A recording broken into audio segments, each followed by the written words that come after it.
My son looked me in the eye across the mahogany dinner table and told me I was a financial burden. He said I needed to stop wasting his hard-earned money on trivial things like my health. He screamed that he was tired of carrying me on his back. He didn't know that the very chair he sat in, the expensive wine he was drinking, and the logistics company he claimed to run as CEO were all legally mine. He didn't know that for the last 10 years, I hadn't been a retired old man living on a pension, but a silent majority shareholder watching from the shadows. 24 hours after he threw my medical bill in my face, he stood in front of an ATM trembling as the screen flashed insufficient funds for the 10th time. While he panicked in the freezing rain trying to understand why his corporate credit cards were declined, I was 30,000 feet in the air, sipping a 20-year-old scotch on my private jet, watching his world crumble through a security feed on my tablet. My name is Douglas. I am 72 years old, and this is exactly how I taught my ungrateful family the true value of $1. Before we begin this story of justice, tell me in the comments if you have ever been underestimated by the people you love. Like and subscribe for more stories where the truth finally comes out. The piece of paper hit the dinner table with a sharp slap that silenced the room. It slid across the polished wood and stopped right next to my plate of half-eaten meatloaf. I looked down. It was a medical invoice from Dr. Evans, my cardiologist. The total amount was $200. It was a routine checkup, the kind a man of 72 needs to ensure his heart keeps beating. I looked up to see my son Bradley standing over me. His face was flushed. His tie loosened the veins in his neck, bulging with a rage that seemed entirely disproportionate to the piece of paper between us. $200, Dad. Bradley hissed the words through clenched teeth. You went to Dr. Evans again. I told you specifically to go to the free clinic downtown. Do you have any idea how hard I work? Do you think money just grows on trees in the backyard? I picked up the invoice slowly. My hand didn't tremble. I had faced hostile takeovers in boardrooms that would make Bradley wet his pants, so a tantrum from my son didn't scare me. It disappointed me. I kept my voice calm. It was a necessary checkup, Bradley. My blood pressure has been fluctuating. Dr. Evans has my history. The free clinic has a 6-month waiting list. Excuses. Always excuses. Bradley slammed his hand on the table, making the silverware jump.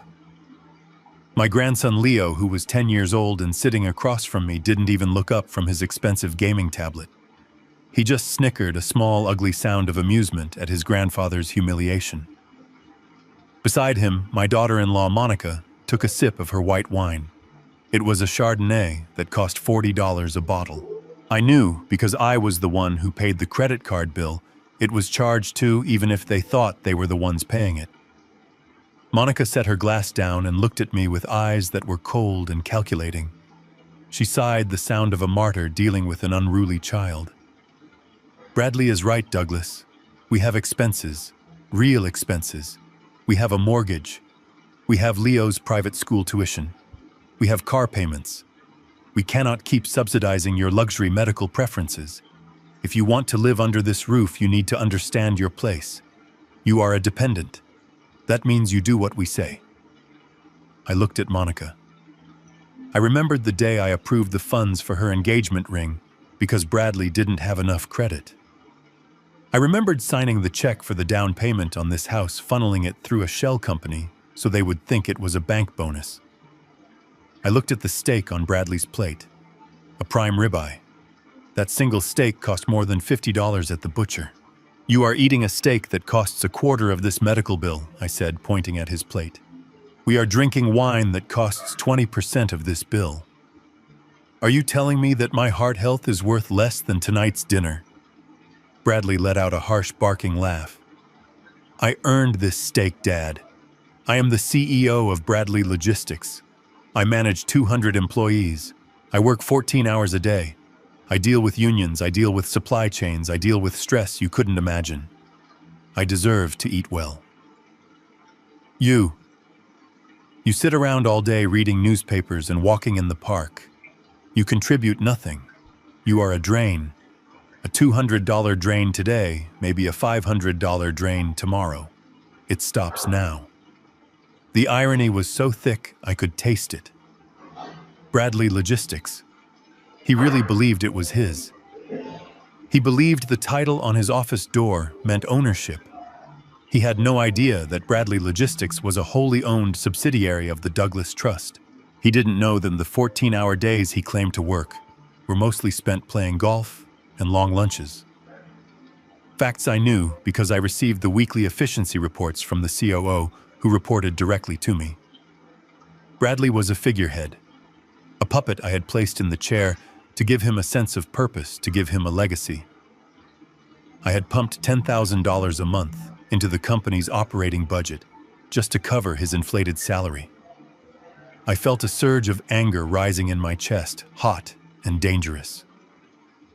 I wanted to scream. I wanted to pull out my phone log into the master banking app and show him the balance of the trust. I wanted to show him that I could buy and sell him 1,000 times over. I wanted to tell him that the only reason he wasn't working a shift at a fast food joint was because I loved him enough to build a sandbox for him to play in. But I looked at Leo. My grandson was watching now, a smirk plastered on his face, mimicking his father's arrogance. "Grandpa is wasting Daddy's money again," Leo asked, his voice high and mocking. "Yes, Leo," Monica said, stroking the boy's hair. "Grandpa doesn't understand that money is hard to get. Grandpa thinks he's special." That broke something inside me. It wasn't the anger of the moment. It was the realization of a total failure. I had failed. I had raised a son who valued status over blood, and he was raising a son to be exactly the same. If I revealed myself now, if I showed them the money, they wouldn't respect me. They would just change their tactics. They would become sycophants, beggars, liars. They would love the wallet, not the man. I took a deep breath and pushed the anger down, locking it away in a cold, dark place in my mind. I needed to see how far this rot went. I needed to know if there was anything left to save. "So I am a burden," I said quietly.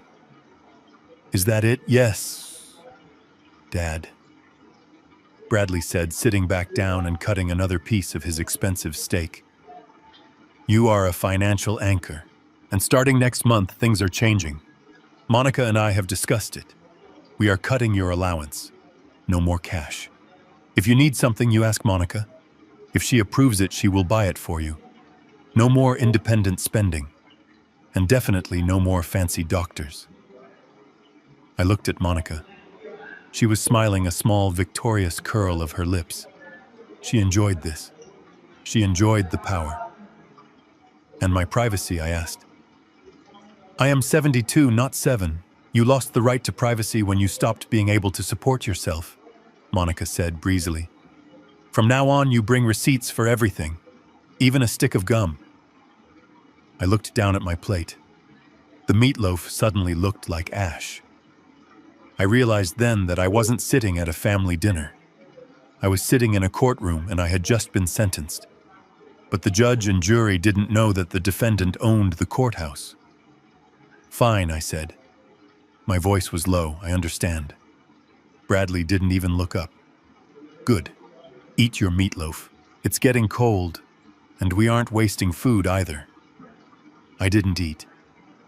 I sat there while they finished their meal, talking about a vacation to the Bahamas they were planning, discussing which 5-star resort had the best pool. They talked about spending $5,000 on a week of sun, mere minutes after screaming at me over $200 for a doctor. I watched them.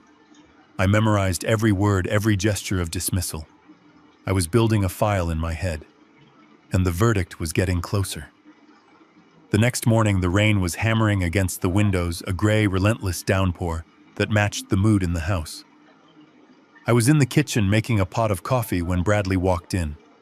He was dressed in his Italian suit, the one I knew cost $1,200 because the charge had come through on the company card last month, listed as office supplies. He didn't say good morning. He walked straight to the key rack by the door. He grabbed the key fob to the Lexus LS 500. It was a beautiful car, silver smooth, powerful. It was the car I had purchased 3 years ago under the company fleet program, but I was the primary driver. It was my one indulgence, the one way I maintained my freedom. Bradley took the keys and dropped them into his pocket. "I need the car today, Dad," he said, pouring himself a coffee without offering me a cup. I frowned. "You have your Range Rover. Monica has her BMW. Why do you need my car?" "It's not your car," Dad Bradley said, turning to face me. "It's the company car. And since I am the CEO and you are, well, nothing, I am reassigning the asset. The Range Rover is in the shop for detailing. I need to impress a client today." I felt a cold knot tighten in my stomach. It wasn't about the car. It was about mobility.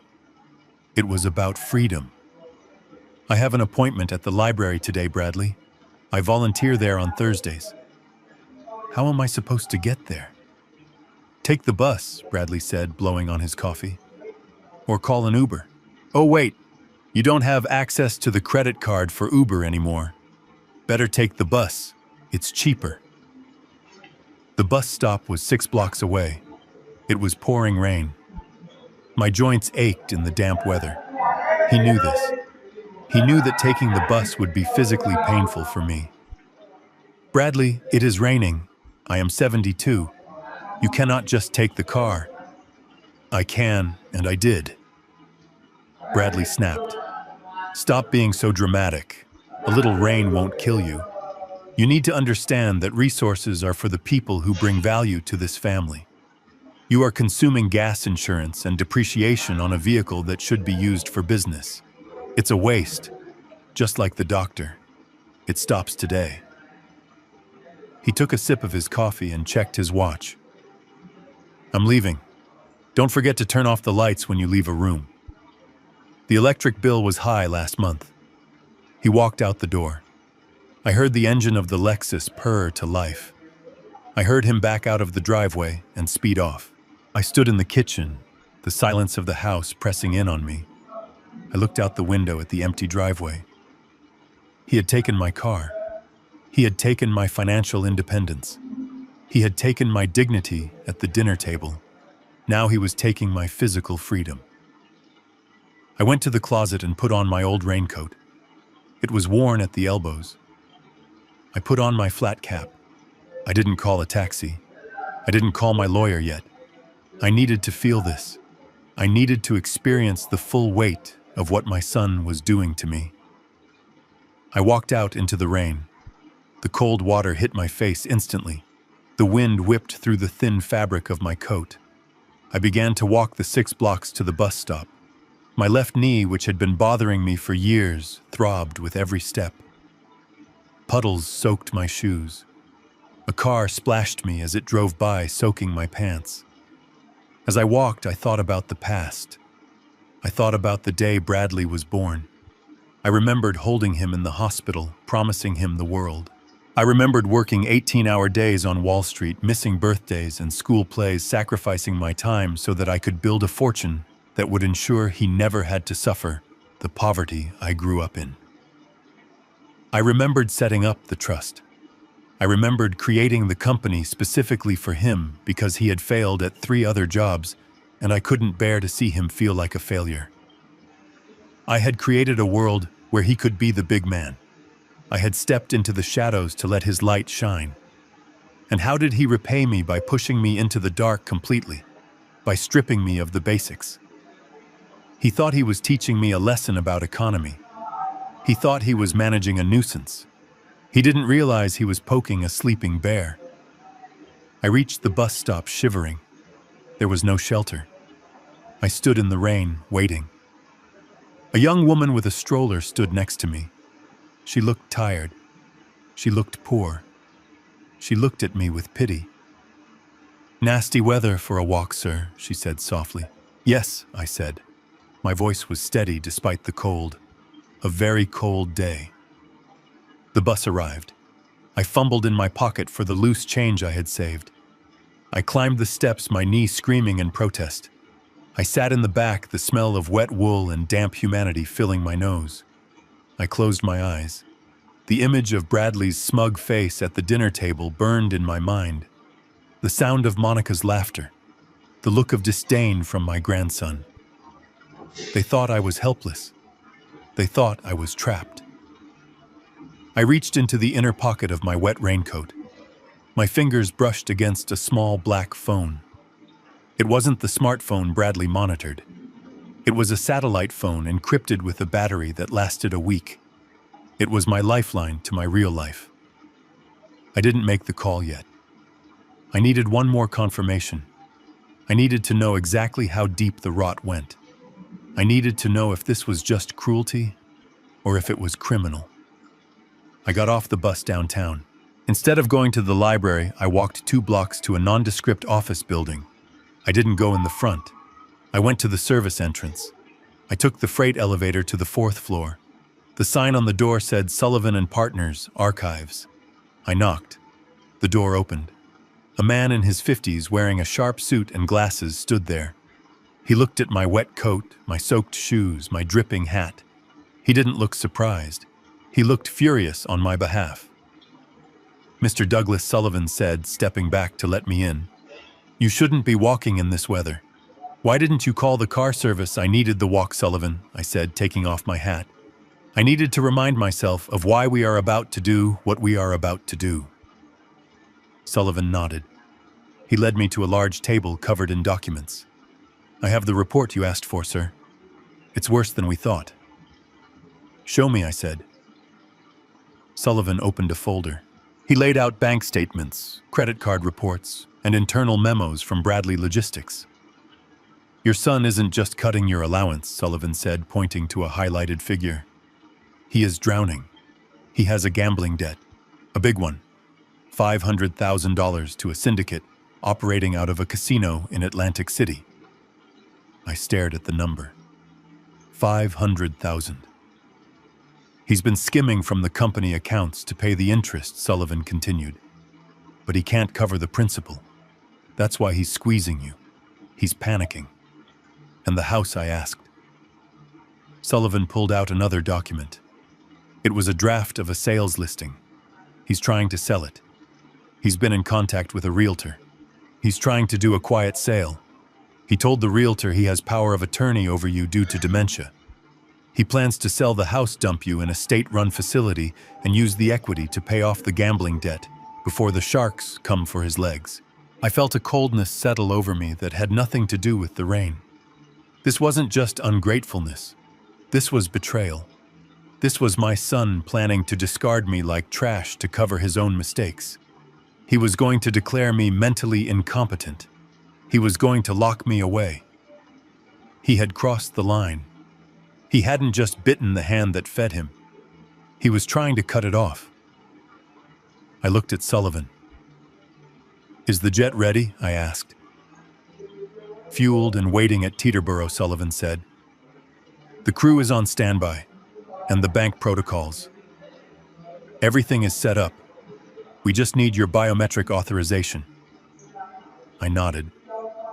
I looked at the documents one last time.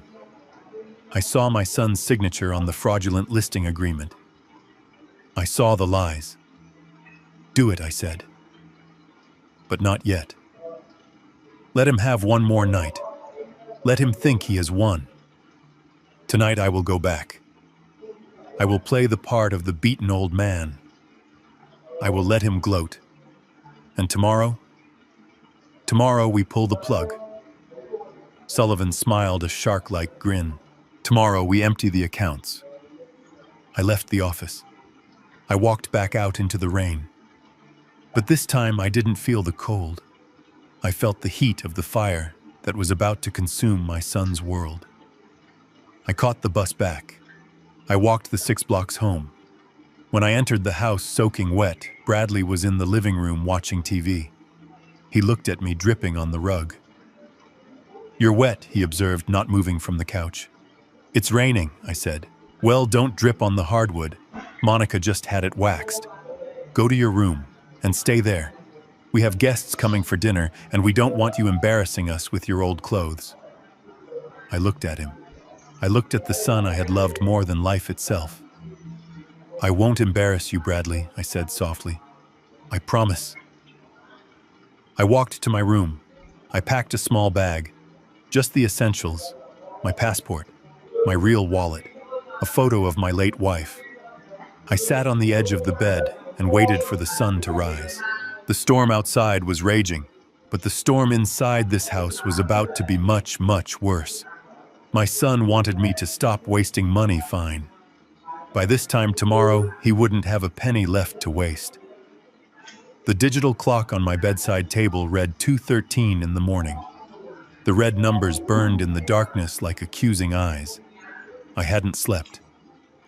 The humiliation of the previous day, the feeling of the rain soaking through my coat, and the image of my son's smug face as he took my car keys had kept my mind racing. The house was silent, or at least it should have been. But in the deep quiet of the suburbs, sound travels in strange ways. I heard a floorboard creak. It wasn't the settling of the house. It was the distinct, heavy footfall of a man pacing. I sat up. My joints popped, a reminder of the age my family despised so much. I slipped my feet into my slippers and moved toward the door. I didn't turn on a light. I knew the geography of this house better than anyone. I had designed the floor plan myself 20 years ago, ensuring the master suite, now occupied by Bradley and Monica, had the best view of the garden, while the smaller guest room, where I now resided, was tucked away near the kitchen. I opened my door a crack. A sliver of yellow light spilled from beneath the door of the study down the hall. The study used to be my sanctuary. It was where I read my market reports, where I smoked my cigars, where I planned the future of the Douglas Trust. Now it was Bradley's command center, a place I was forbidden to enter, lest I disturb his important work. I crept down the hallway. My heart wasn't racing from fear of being caught. It was racing with the cold anticipation of a hunter. I needed to know what my son was doing awake at this hour.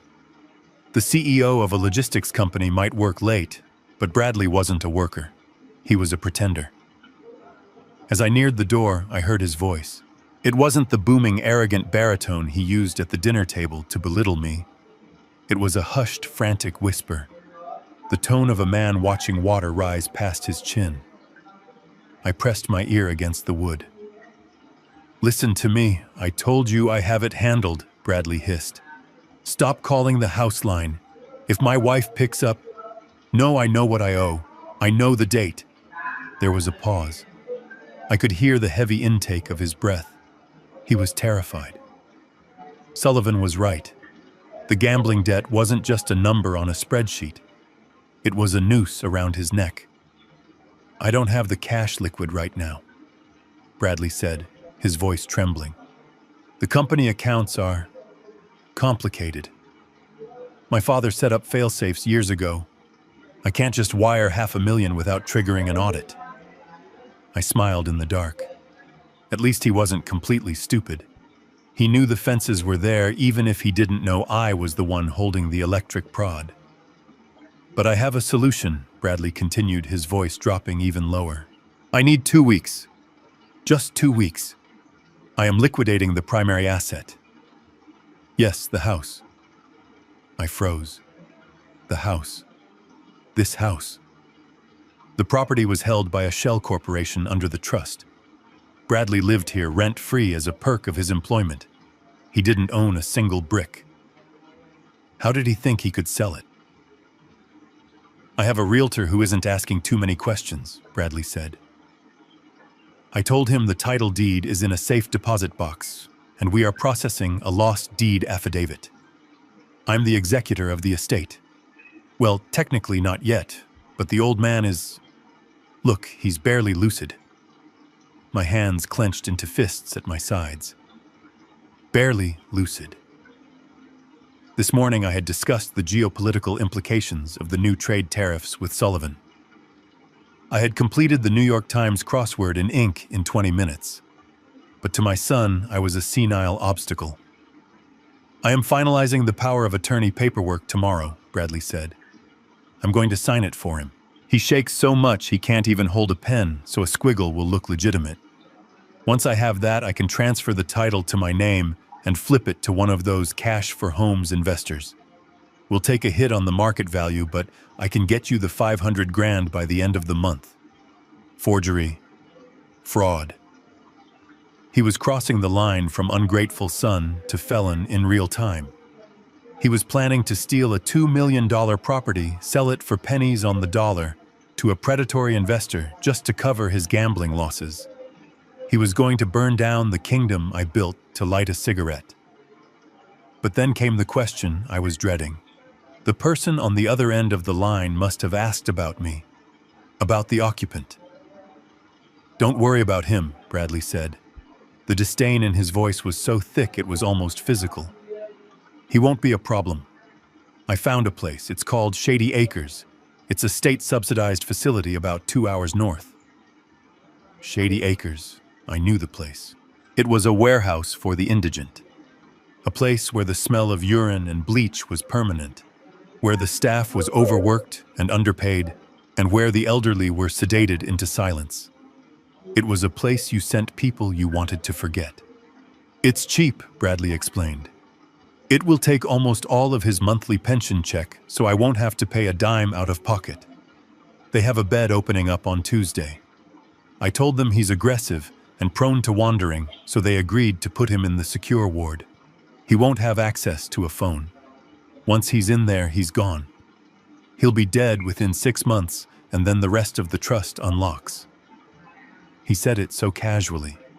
Dead within 6 months. He wasn't just planning to move me. He was calculating my expiration date. He was banking on my death.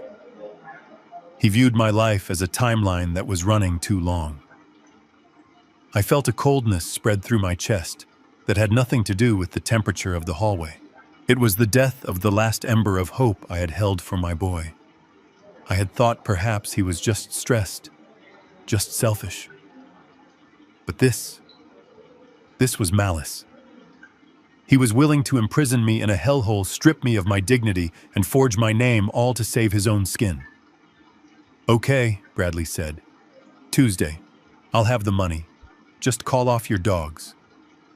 He hung up. I heard the sound of liquid being poured into a glass, the clink of a bottle against crystal. He was drinking my scotch, the 30-year-old single malt I kept in the bottom drawer for special occasions. He was drinking it to calm his nerves after plotting to destroy his father. I stepped back, my movements silent. I didn't confront him. If I burst in there now, I would just be an angry old man. He would deny it. He would gaslight me. He would accelerate his timeline. No. I needed to be smarter. I needed to be the man who survived the crash of '87 and the dot-com bubble. I retreated to my room. I closed the door and locked it quietly. I sat on the edge of my bed, my heart hammering a slow, heavy rhythm against my ribs. I reached into my pocket and pulled out the small digital recorder I had started carrying since the dinner table incident. The red light was still blinking. I stopped the recording. I had it all. The confession of fraud, the conspiracy to forge legal documents, the intent to commit elder abuse. I plugged the recorder into my laptop and uploaded the file to the secure server Sullivan monitored. I typed a short message to accompany the file. Phase 2 is authorized. Execute the scorched earth protocol immediately. I looked at the clock.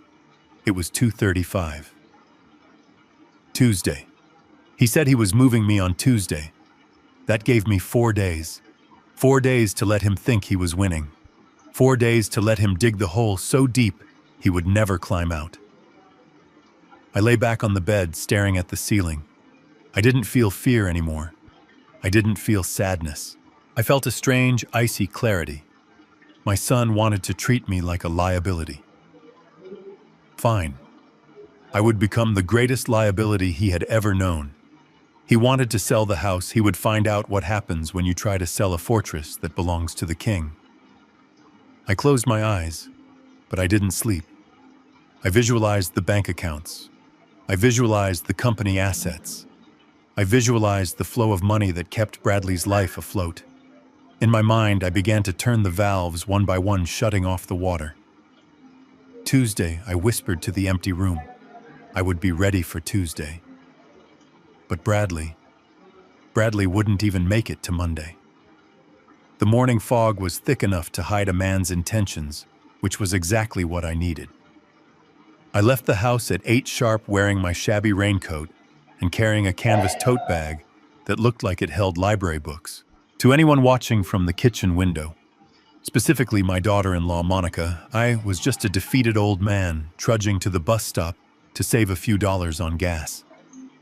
I walked with a stoop, a slight limp in my left leg, playing the part of the burden they were so desperate to discard. I walked 3 blocks, turning the corner past the convenience store where Bradley used to buy baseball cards with the allowance I gave him. But the moment I turned onto 4th Street, the limp vanished. I straightened my spine. My chin came up. The air of a man waiting for death evaporated, replaced by the cold, hard steel of a man who had once made grown men cry in boardrooms. A black Maybach sedan was idling at the curb, its windows tinted dark enough to swallow the light. The driver, a man named Carl, who had been on my private payroll for 15 years, stepped out and opened the rear door without a word. "Good morning, Mr. Douglas," Carl said. "Good morning, Carl. Take me to the tower." I slid into the leather interior. The smell of conditioned leather and fresh espresso filled the cabin. I stripped off the wet raincoat and tossed the flat cap onto the seat. Underneath, I was wearing a bespoke suit I had kept hidden in a garment bag at a private storage facility Carl managed. I changed in the back of the car as we glided through traffic. By the time we reached the financial district, the grandfather who ate cold meatloaf was gone. In his place was Douglas, the silent majority shareholder of a dozen shell corporations, the man whose signature could freeze assets across 3 continents. We pulled into the underground garage of the Sullivan building. I didn't need a visitor pass. I had my own elevator key. The doors opened directly into the penthouse office of Sullivan and Partners. Sullivan was waiting for me. He stood by the floor-to-ceiling window, looking out at the city I had helped build. He turned as I entered. He didn't offer me pity. He offered me a file thick enough to choke a horse. "Coffee black," Sullivan said, sliding a ceramic cup across the mahogany table. "And the autopsy report." I sat down. I didn't touch the coffee. I placed my hands flat on the table. "Tell me the damage, Sullivan. Don't sugarcoat it." Sullivan opened the file. He didn't look at me. He looked at the numbers. He respected the math more than the man, which was why I hired him. "It's a massacre, Douglas. A complete and total financial massacre." "Start with the company," I said. Sullivan pointed to a graph that looked like a heart monitor on a flat line. "Bradley Logistics is insolvent. Technically, it has been insolvent for 6 months. The only thing keeping the lights on is the monthly injection from your trust, which Bradley thinks is revenue. He isn't generating profit. He isn't even generating revenue. He's generating debt." I looked at the balance sheet. The numbers were bleeding red. "Where is the money going?" I asked. "The operating costs shouldn't be this high. The fleet is fully paid for. The warehouse is owned by the trust.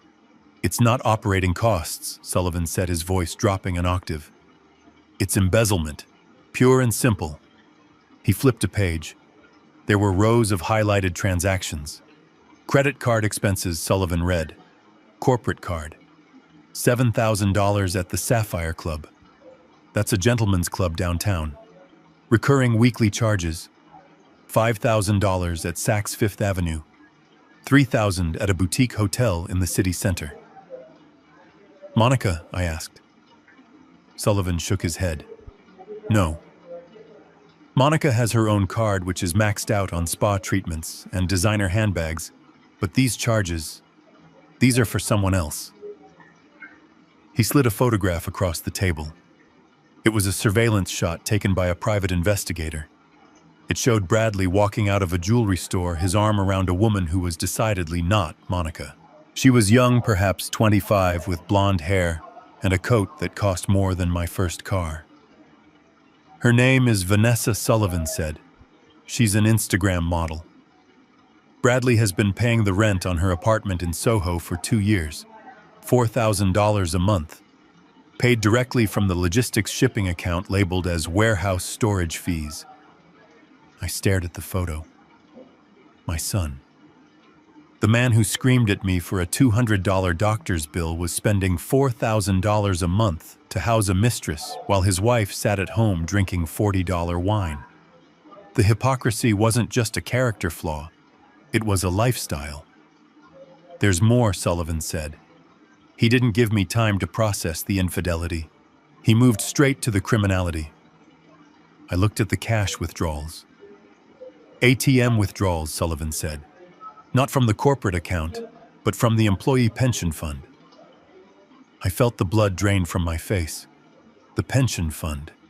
That was sacred. That was the money for the drivers, the warehouse workers, the people who actually did the work. He touched the pension fund, I whispered. My voice was dangerous even to my own ears. He raided it, Sullivan corrected. $200,000 over the last 8 months. He's been moving it in small tranches so the auditors wouldn't trigger a red flag immediately. But the quarterly review is next week. He knows he's going to be caught. That's why he's panicking. That's why he needs to sell the house. What did he do with $200,000, I asked. You can't spend that on dinner and girls. Sullivan flipped to the last section of the file. It was a dossier from a forensic accountant. Atlantic City, Sullivan said. And online sports books. Your son has a gambling addiction, Douglas. A severe one. We tracked the IP addresses. He's betting on everything. Football, horse racing, obscure cricket matches in India. He's chasing losses. The $500,000 debt I heard him talking about last night, I said. That's just the tip of the iceberg, Sullivan said. That $500,000 is what he owes the loan sharks, the dangerous ones, the syndicate. But he has lost nearly $1.5 million of company money in total over 3 years. He has drained the liquidity. He has leveraged the future of the company. If we don't intervene, the payroll checks will bounce this Friday. I sat back in my chair. The view of the city seemed to blur. $1.5 million. Money I had earned by sweating blood. Money I had set aside to ensure my grandchildren would never know want. And he had burned it. He had burned it on roulette wheels and women and vanity. He stood in my kitchen and called me a burden, I said softly. He took my car keys because he said gas was too expensive. And all the while he was lighting cigars with $100 bills he stole from his own employees. It gets worse, Douglas, Sullivan said. He hesitated for the first time. Tell me, the taxes. He hasn't paid payroll taxes for 3 quarters. The IRS is already sniffing around. If this goes on for another month, it's not just bankruptcy. It's federal prison, for him. And potentially for you, as the silent owner, if they think you were negligent. That was the kicker. He wasn't just ruining himself. He was dragging my name, my reputation, the reputation I had spent 50 years building into the mud with him. He was exposing me to liability. I stood up. I walked to the window. I looked down at the ants crawling on the pavement 40 stories below. One of those ants was my son, a man who thought he was a king because I had built him a castle, not realizing he was just a squatter in the throne room. He thinks he is going to put me in a home on Tuesday, I said to the glass. He thinks he is going to forge my signature and sell my house to pay off his bookie. He has the paperwork drawn up, Sullivan confirmed. We intercepted the emails to his lawyer, a cheap strip mall guy who asks no questions. They plan to file the competency hearing on Wednesday morning right after they drop you off at Shady Acres. I turned back to Sullivan. The sadness was gone. The shock was gone. What remained was a cold mathematical clarity. I was no longer a father. I was a liquidator, and I had a toxic asset to remove from the balance sheet. Freeze it, I said. Sullivan looked at me, his pen hovering over his legal pad. Everything, I said. Initiate the kill switch on the trust. I want every account associated with Bradley Logistics frozen by 9 a.m. tomorrow. I want the corporate credit cards canceled. Not declined, canceled. Reported stolen if you have to. I want the locks changed on the warehouse. I want the security codes reset. And the house, Sullivan asked. The house belongs to the trust, I said. Evict them. Sullivan raised an eyebrow. Evict your son. He is not my son right now, I said. He is a trespasser. He is a thief. Serve him with a notice to vacate. Give him 24 hours. And the debt, Sullivan asked. The loan sharks. If we cut off his money, they will come for him.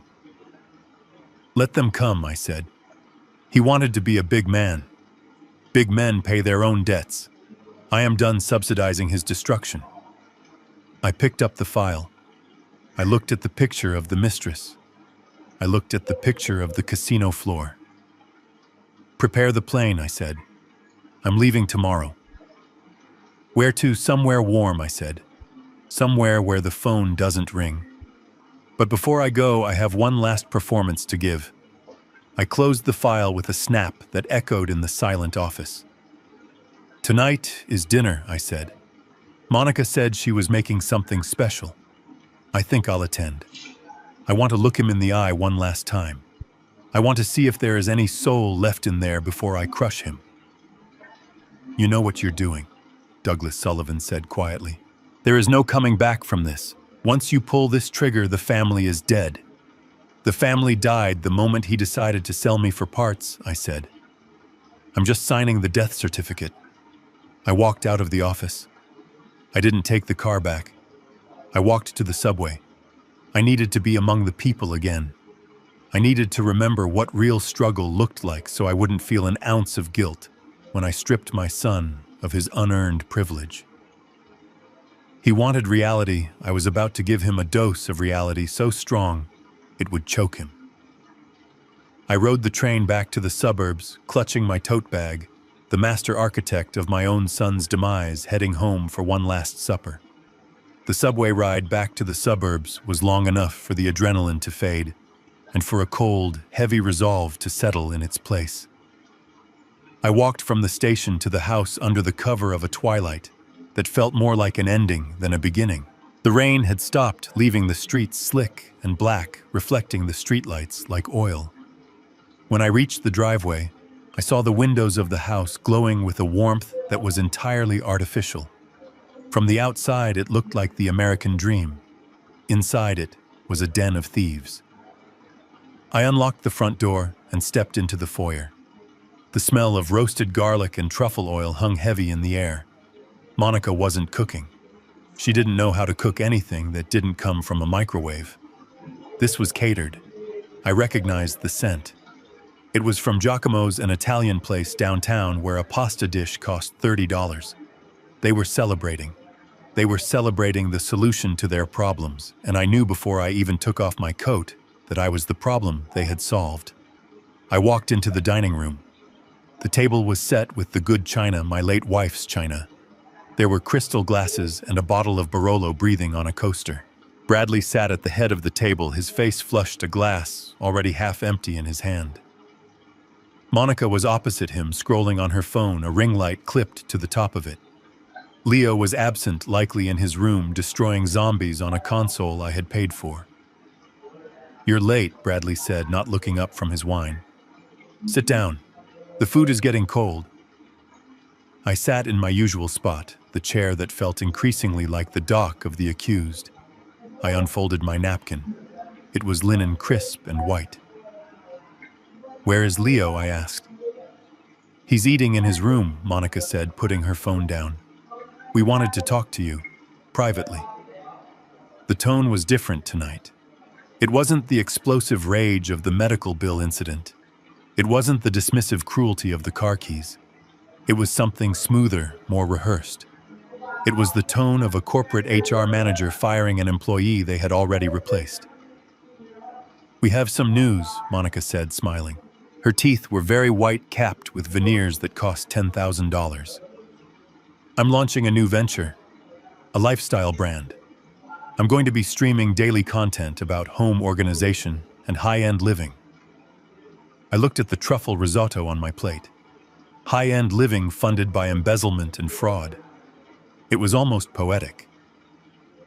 That sounds ambitious, I said neutrally. It is, Monica agreed, her eyes gleaming. But to do it right, I need a dedicated studio. The lighting in the living room is inconsistent and the basement is too damp. I need a space with good natural light and the right dimensions. I knew where this was going before the words left her mouth. My room, the guest suite on the ground floor. It had the bay window facing the garden. It had the morning sun. We need your room, Douglas, she said. It's the only space that works for the aesthetic I'm going for. I slowly cut a piece of the chicken parmigiana. It was tender. Giacomo's always did a good job. I see, I said. And where exactly do you propose I sleep? The garage. Don't be difficult, Dad. Bradley cut in. His voice was heavy with the false patience of a man dealing with a slow child. We've thought about this. We've crunched the numbers. And honestly, this arrangement isn't working anymore. What arrangement? I asked. The one where I live in my own house? It's not your house, Bradley snapped, his facade cracking for a second before he smoothed it over. It's a company asset. And as CEO, I have to maximize asset utilization. Having you occupy prime square footage for zero return is bad business. Plus, with the financial restructuring we can't afford to support a dependent adult in a luxury environment. Financial restructuring. That was a polite way of saying, I gambled away the payroll and need to sell the roof over our heads. So Bradley continued, leaning forward, his elbows on the table. We found a solution, a better solution. We found a place for you. He pulled a brochure from his pocket and slid it across the tablecloth. It was a glossy pamphlet, but the paper felt cheap. The logo said, The Sunnyvale Residence. It's a boarding house, Bradley explained. It's about 40 minutes from here, out past the industrial park. It's very affordable, $800 a month. That leaves you with enough from your pension for whatever it is you do, toothpaste, newspapers. I looked at the brochure. I didn't need to open it to know what Sunnyvale was. It was a converted motel. Single rooms, shared bathrooms down the hall, a hot plate for a kitchen. It was a place for people who had fallen through the cracks of society. It was a place for people who had no one. $800, I repeated. It's a steal, really, Monica added, picking up her wine glass. And the best part is you'll be around people your own age. You won't be lonely. You won't be underfoot here while we are trying to build our future. Underfoot. The word hung in the air, heavy and ugly. You are kicking me out, I said. It wasn't a question. We are resizing, Bradley corrected. We are cutting costs. You said you didn't want to waste my money. Well, housing you here costs me money. The electricity, the water, the food. It adds up. This way you pay your own way. You learn to be self-sufficient. It's what you would have wanted, right? You always talked about the value of hard work and independence. He was using my own philosophy against me. He was twisting the lessons I had tried to teach him into a weapon to sever our ties. He looked proud of himself. He thought he was being clever. He thought he was finally the alpha male of the family, making the hard decisions. When I asked, Tuesday, Bradley said, I already paid the deposit. First and last month. Consider it a parting gift. I'll drive you over in the morning. You can pack your things this weekend, but keep it light. The rooms are cozy. You won't have space for all your junk. Junk. He meant the photo albums. He meant the books. He meant the few mementos of his mother I had kept. So Tuesday, I said. That gives me 3 days. 3 days to say goodbye, Monica said. though she was already looking at the wall behind me, measuring it for her studio backdrop. I looked at my son. I looked at the man who was currently wearing a watch I had bought him for his graduation, a watch worth more than a year's rent at Sunnyvale. I looked at the dark circles under his eyes, the tremor in his hand as he held his wine glass. He was terrified. He was desperate. And in his desperation, he had decided that the only way to save himself was to sacrifice me. He wasn't just kicking me out. He was discarding me to clear the board for his fraud. He needed me gone so he could forge the deed. He needed me gone so he could liquidate the asset. I felt a strange sensation in my chest. It wasn't pain. It wasn't anger. It was the final click of a lock snapping shut. The last thread of paternal instinct. The instinct to protect, to forgive, to guide severed completely. I picked up my wine glass. It was a 2015 Barolo. Excellent vintage. I swirled the dark red liquid. "You're right, Bradley," I said. My voice was calm. It was the voice I used when I fired a board of directors for incompetence. I have been a burden. I have been taking up space, and if you need the room to build your future, then I should go. Bradley blinked. He hadn't expected this. He had expected a fight. He had expected begging. He had prepared arguments, threats, maybe even security. He didn't know what to do with acceptance. He said, lowering his guard. "Well, good. I'm glad you're being reasonable about this, Dad. It's for the best." "Really?" "It is," I agreed. I took a sip of the wine. It tasted like iron and earth. "It is definitely for the best." I looked at Monica. "I hope your lifestyle brand is a success, Monica. I hope you get everything you deserve." "Thank you, Douglas," she said, not catching the double meaning. "I think it's going to be huge." I finished my wine in one swallow. I stood up. "I'm going to go to my room now," I said. "I have a lot of packing to do." "You do that," Bradley said, returning to his food with the appetite of a man who thinks he has escaped the gallows. "We'll handle the cleanup." I walked out of the dining room. I walked down the hall to the guest suite. I entered the room that was about to become a studio for vanity. I closed the door. I didn't turn on the light. I walked to the window and looked out at the garden one last time. The rain had started again, a slow, steady drizzle. Tuesday. He wanted me out on Tuesday. He didn't know that by Tuesday, the locks on this house wouldn't open for him. He didn't know that by Tuesday, the car in the driveway would be repossessed. He didn't know that by Tuesday, the name Bradley Logistics would be synonymous with bankruptcy. He had given me a deadline. I accepted it. I went to the closet and pulled out my small suitcase again. I unpacked the few things I had thrown in there the night before. I folded my shirts carefully. I placed the photo of my wife on the nightstand. I was going to enjoy this weekend. I was going to sleep soundly. I was going to eat their food and drink their wine. I was going to let them believe they had won. Because the fall is so much harder when you think you are flying. I sat on the bed and took out my satellite phone. I sent one text message to Sullivan. "The eviction is confirmed for Tuesday. Execute the sequence at 0900 hours Monday. Leave them nothing." I put the phone away. I lay down on the bed. For the first time in months, the knot in my stomach was gone. My son had told me to stop wasting his money. Message received, son. Message received. Monday morning arrived with the precision of a guillotine blade. The sky was a sharp, cloudless blue, the kind of weather that usually signals new beginnings, but for my son, it signaled the end of his world. I left the house at 8:30 just as I had the previous days, wearing my worn-out raincoat and carrying my canvas bag. Bradley was still asleep. I had heard him come in at 3 in the morning, stumbling drunk, muttering about bad luck and worse odds. He was sleeping the sleep of a man who thought he had bought himself a future by selling his father. He didn't know that his future had already been foreclosed. I walked to the corner, but I didn't wait for the bus. Carl was there in the Maybach. I slid into the back seat, the heavy door sealing with a reassuring thud that shut out the noise of the suburbs. I changed into my charcoal three-piece suit, tied my silk tie with steady hands, and put on my gold cufflinks.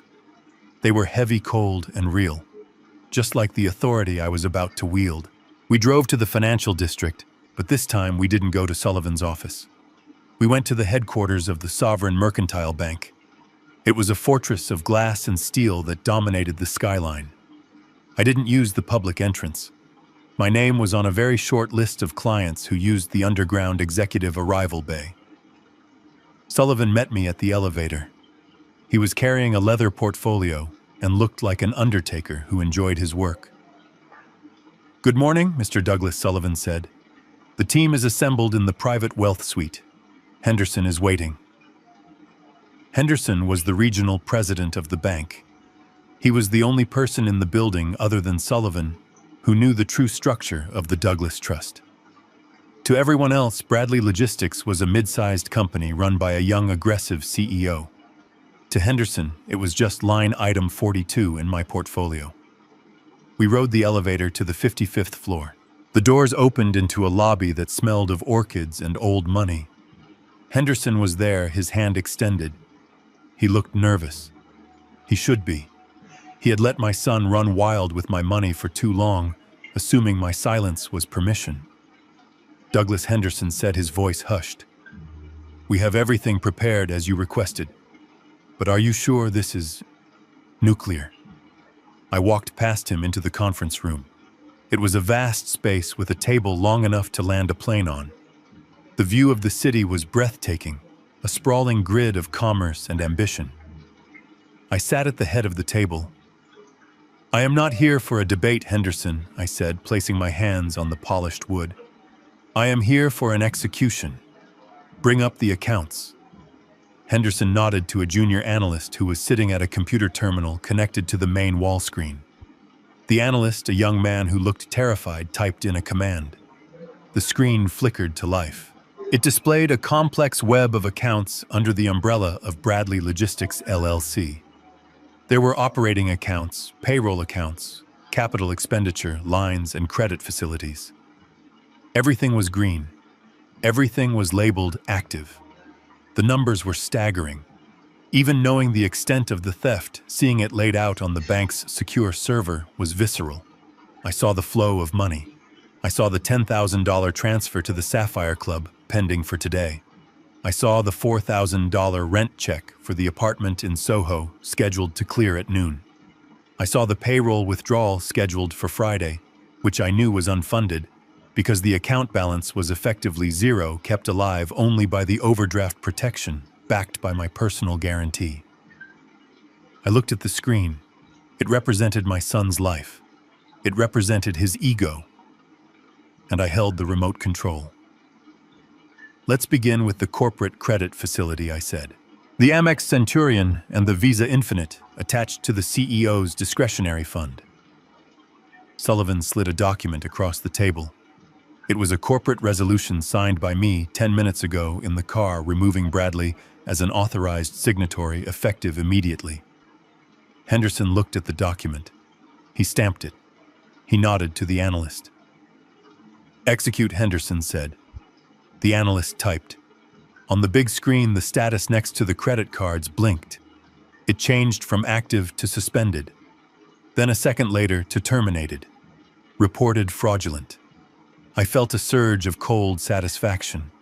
Somewhere in the city, or perhaps still sleeping in his bed, Bradley had a piece of black plastic in his wallet that was now just a piece of plastic.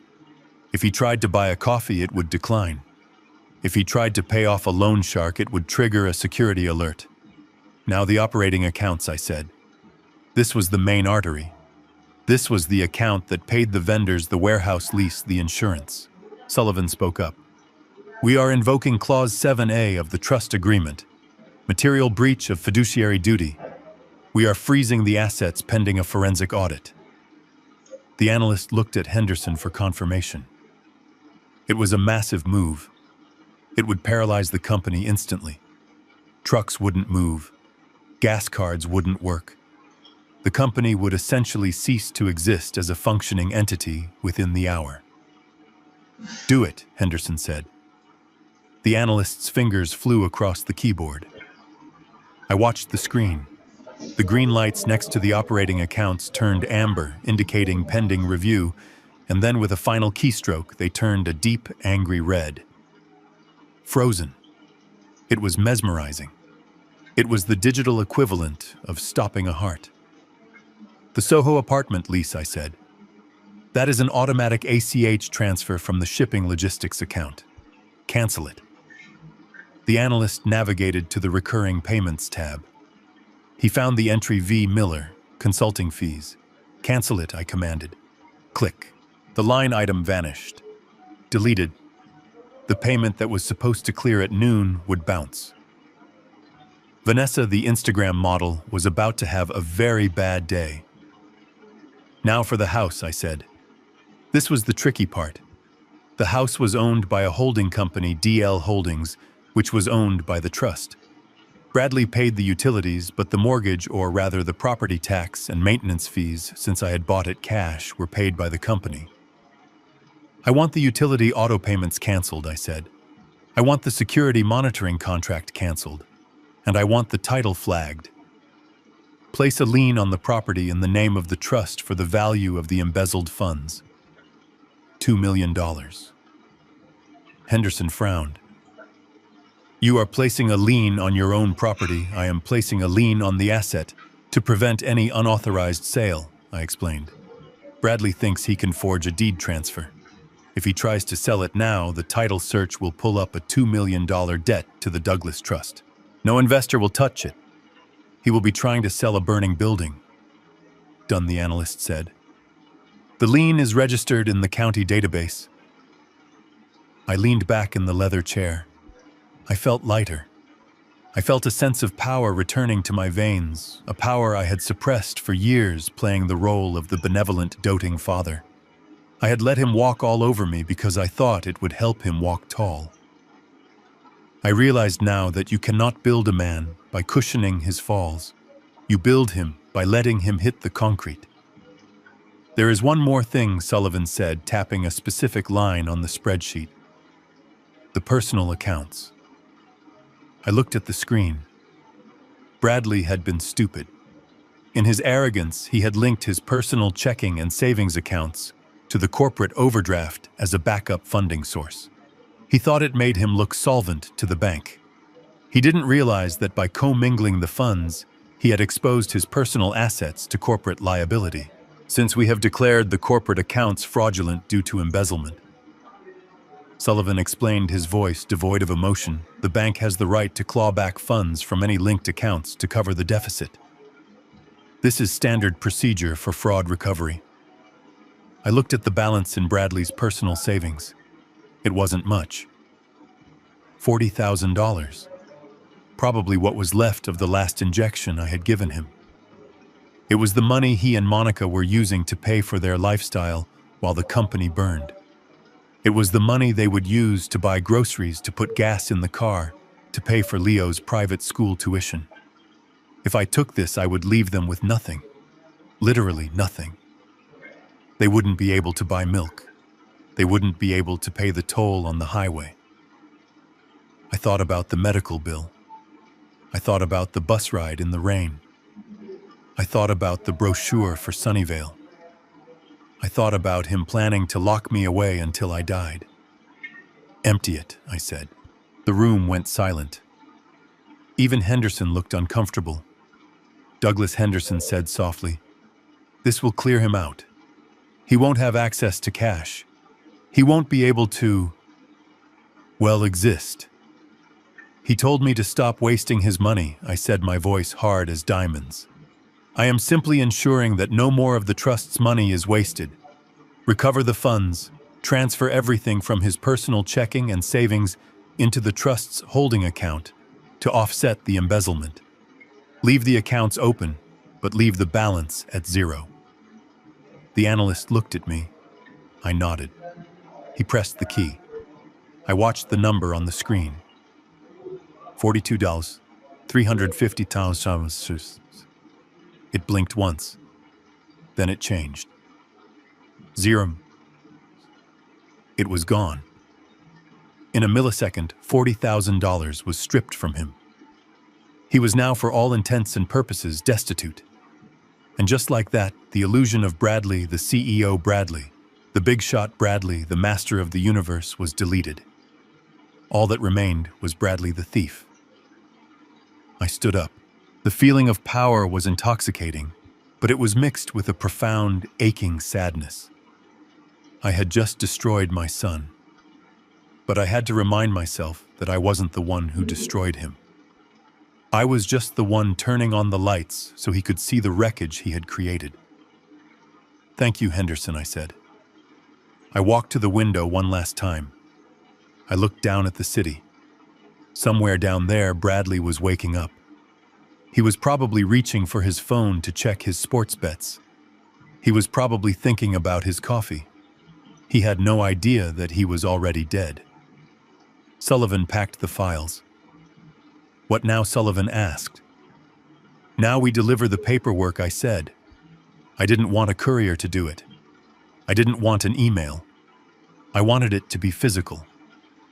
"Have the process server meet me at the office," I said, "and draft the termination letter. Cause for termination, gross misconduct, embezzlement, and fraud. Effective immediately." I walked out of the conference room. The hum of the bank floor sounded different to me now. It wasn't just the sound of commerce. It was the sound of consequences. I took the elevator down to the garage. Carl was waiting. "Where to, sir?" Carl asked. "The office," I said. "Bradley Logistics. It's time to fire the CEO." As the car pulled out into the traffic, I checked my watch. It was 10 a.m. Bradley usually rolled into the office around 11, hungover and demanding. Today he would find the doors locked. Today he would find his keycard deactivated. Today he would find out that the golden goose hadn't just stopped laying eggs, it had turned into a dragon. I touched the breast pocket of my suit. The satellite phone was there. The passport was there. I was ready to disappear. But first I had to watch the fire start.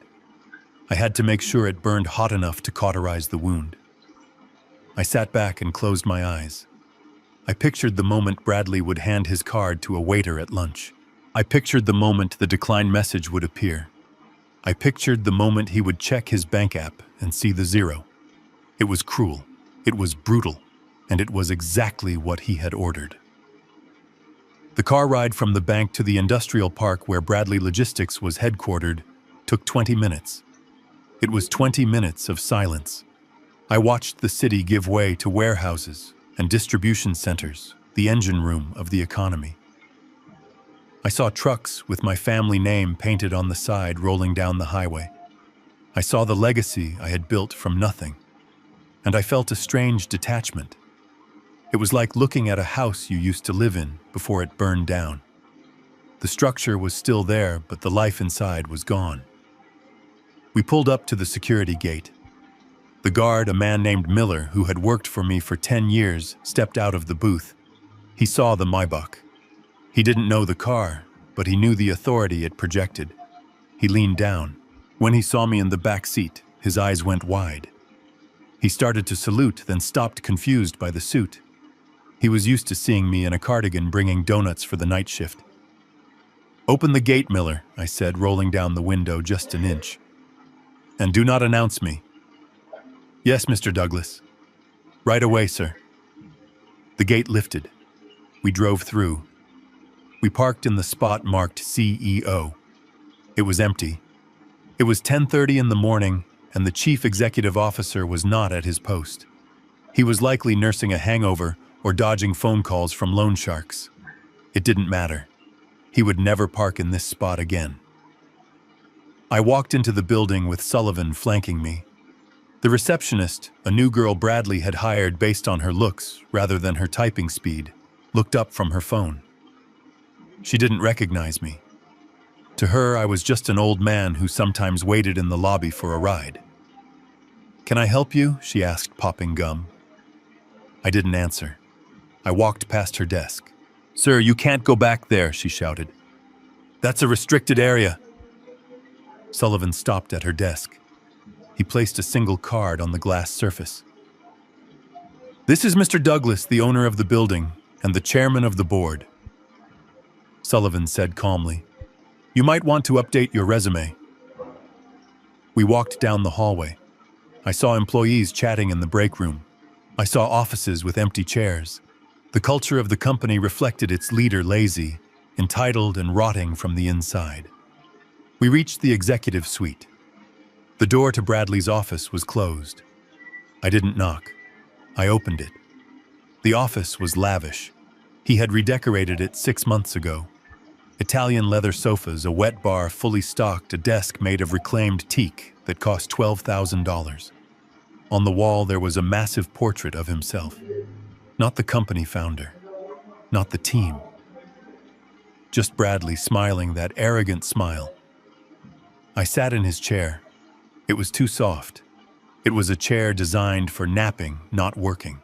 Sullivan opened his briefcase and laid 3 blank documents on the desk.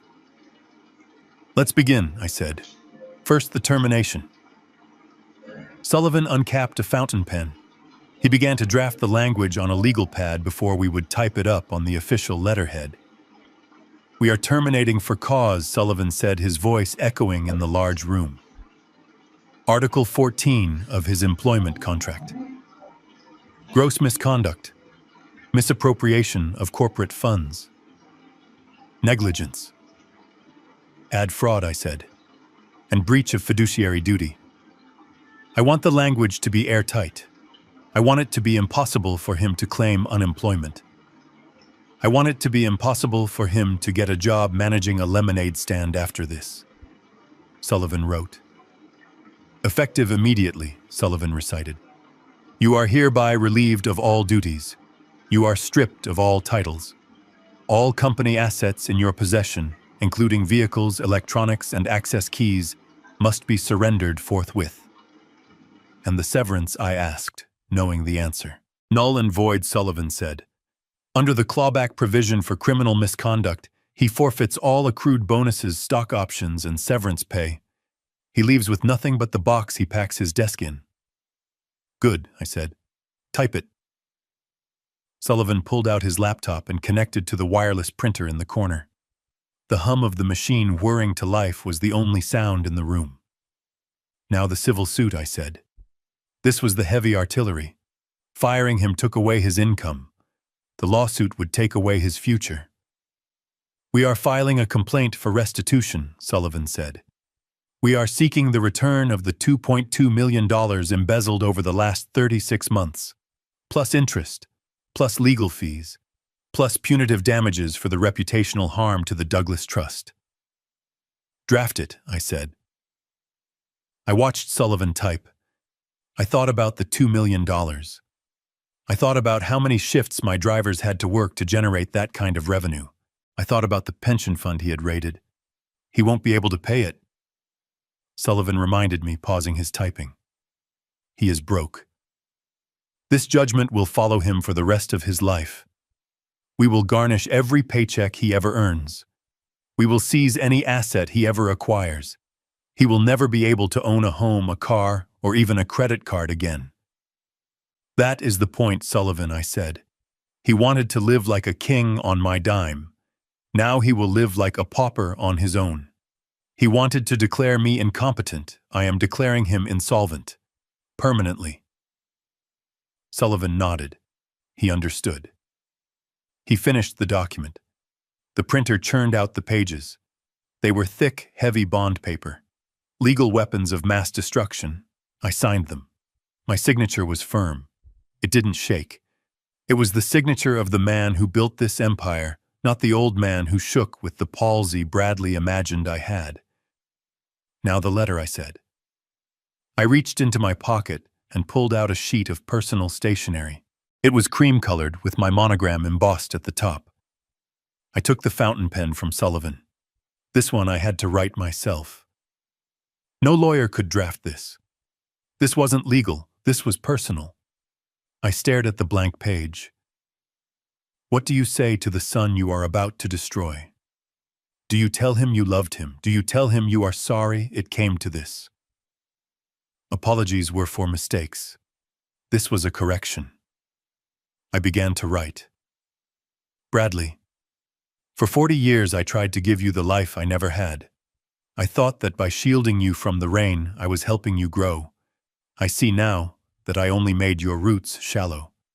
You sat at my table and told me I was a burden. You told me to stop wasting your money. You planned to lock me away in a facility so you could sell the house I built to pay for your vices. You looked at your father and saw only a line item to be deleted. You wanted me to stop wasting money. I have honored your request. I have stopped wasting my money on you. The company is gone. The house is gone. The bank accounts are empty. The safety net you have bounced on your entire life has been cut. You are now a self-made man, Bradley. You have exactly what you earned. Nothing. Do not look for me. Do not call the lawyer. The police have the evidence of your fraud, and the IRS has the evidence of your tax evasion. If you try to find me, I will hand those files over. Consider my silence the last gift I will ever give you. You wanted independence. Enjoy it. Goodbye. Douglas. I signed it. I didn't add Love Dad. That title had been revoked. I folded the letter. I placed it in an envelope. I wrote his name on the front. I arranged the documents on the center of his desk. The termination letter on the left. The lawsuit on the right. And my personal letter in the middle resting on top of his leather-bound planner. I looked around the office. I saw the humidor on the shelf. I walked over and opened it. It was full of Cuban cigars I had bought him for his birthday. I took one. I cut the tip with the silver cutter on the desk. I lit it. I took a long drag. The smoke filled the room, thick and pungent. "Let's go, Sullivan," I said. We walked out of the office. The receptionist was typing furiously on her phone, probably texting a friend about the crazy old man who claimed to be the owner. She didn't look up. We went down the elevator. We walked out into the sunlight. The process server was waiting by the Maybach. He was a large man with a thick neck and a face that said he didn't care about sob stories. "He's not in yet," I told the server. "But he will be soon. Wait for him in the lobby. When he tries to use his keycard and it fails, hand him the papers." "Will do, Mr. Douglas." I got into the car. Carl closed the door. "To the airfield, Carl." The car pulled away. I didn't look back at the building. I didn't look back at the legacy. It was just concrete and steel now. As we merged onto the highway, my phone buzzed. It was a notification from the bank. Alert, credit card attempt. Declined. Amount $14.50. Merchant Starbucks. I smiled. It had begun. He was trying to buy his morning coffee, and for the first time in his life he couldn't. I imagined the scene. The barista waiting. Bradley tapping the card again, annoyed. The line forming behind him. The shame. It was a small thing, a cup of coffee, but it was the first crack in the dam. Within the hour, the flood would consume him.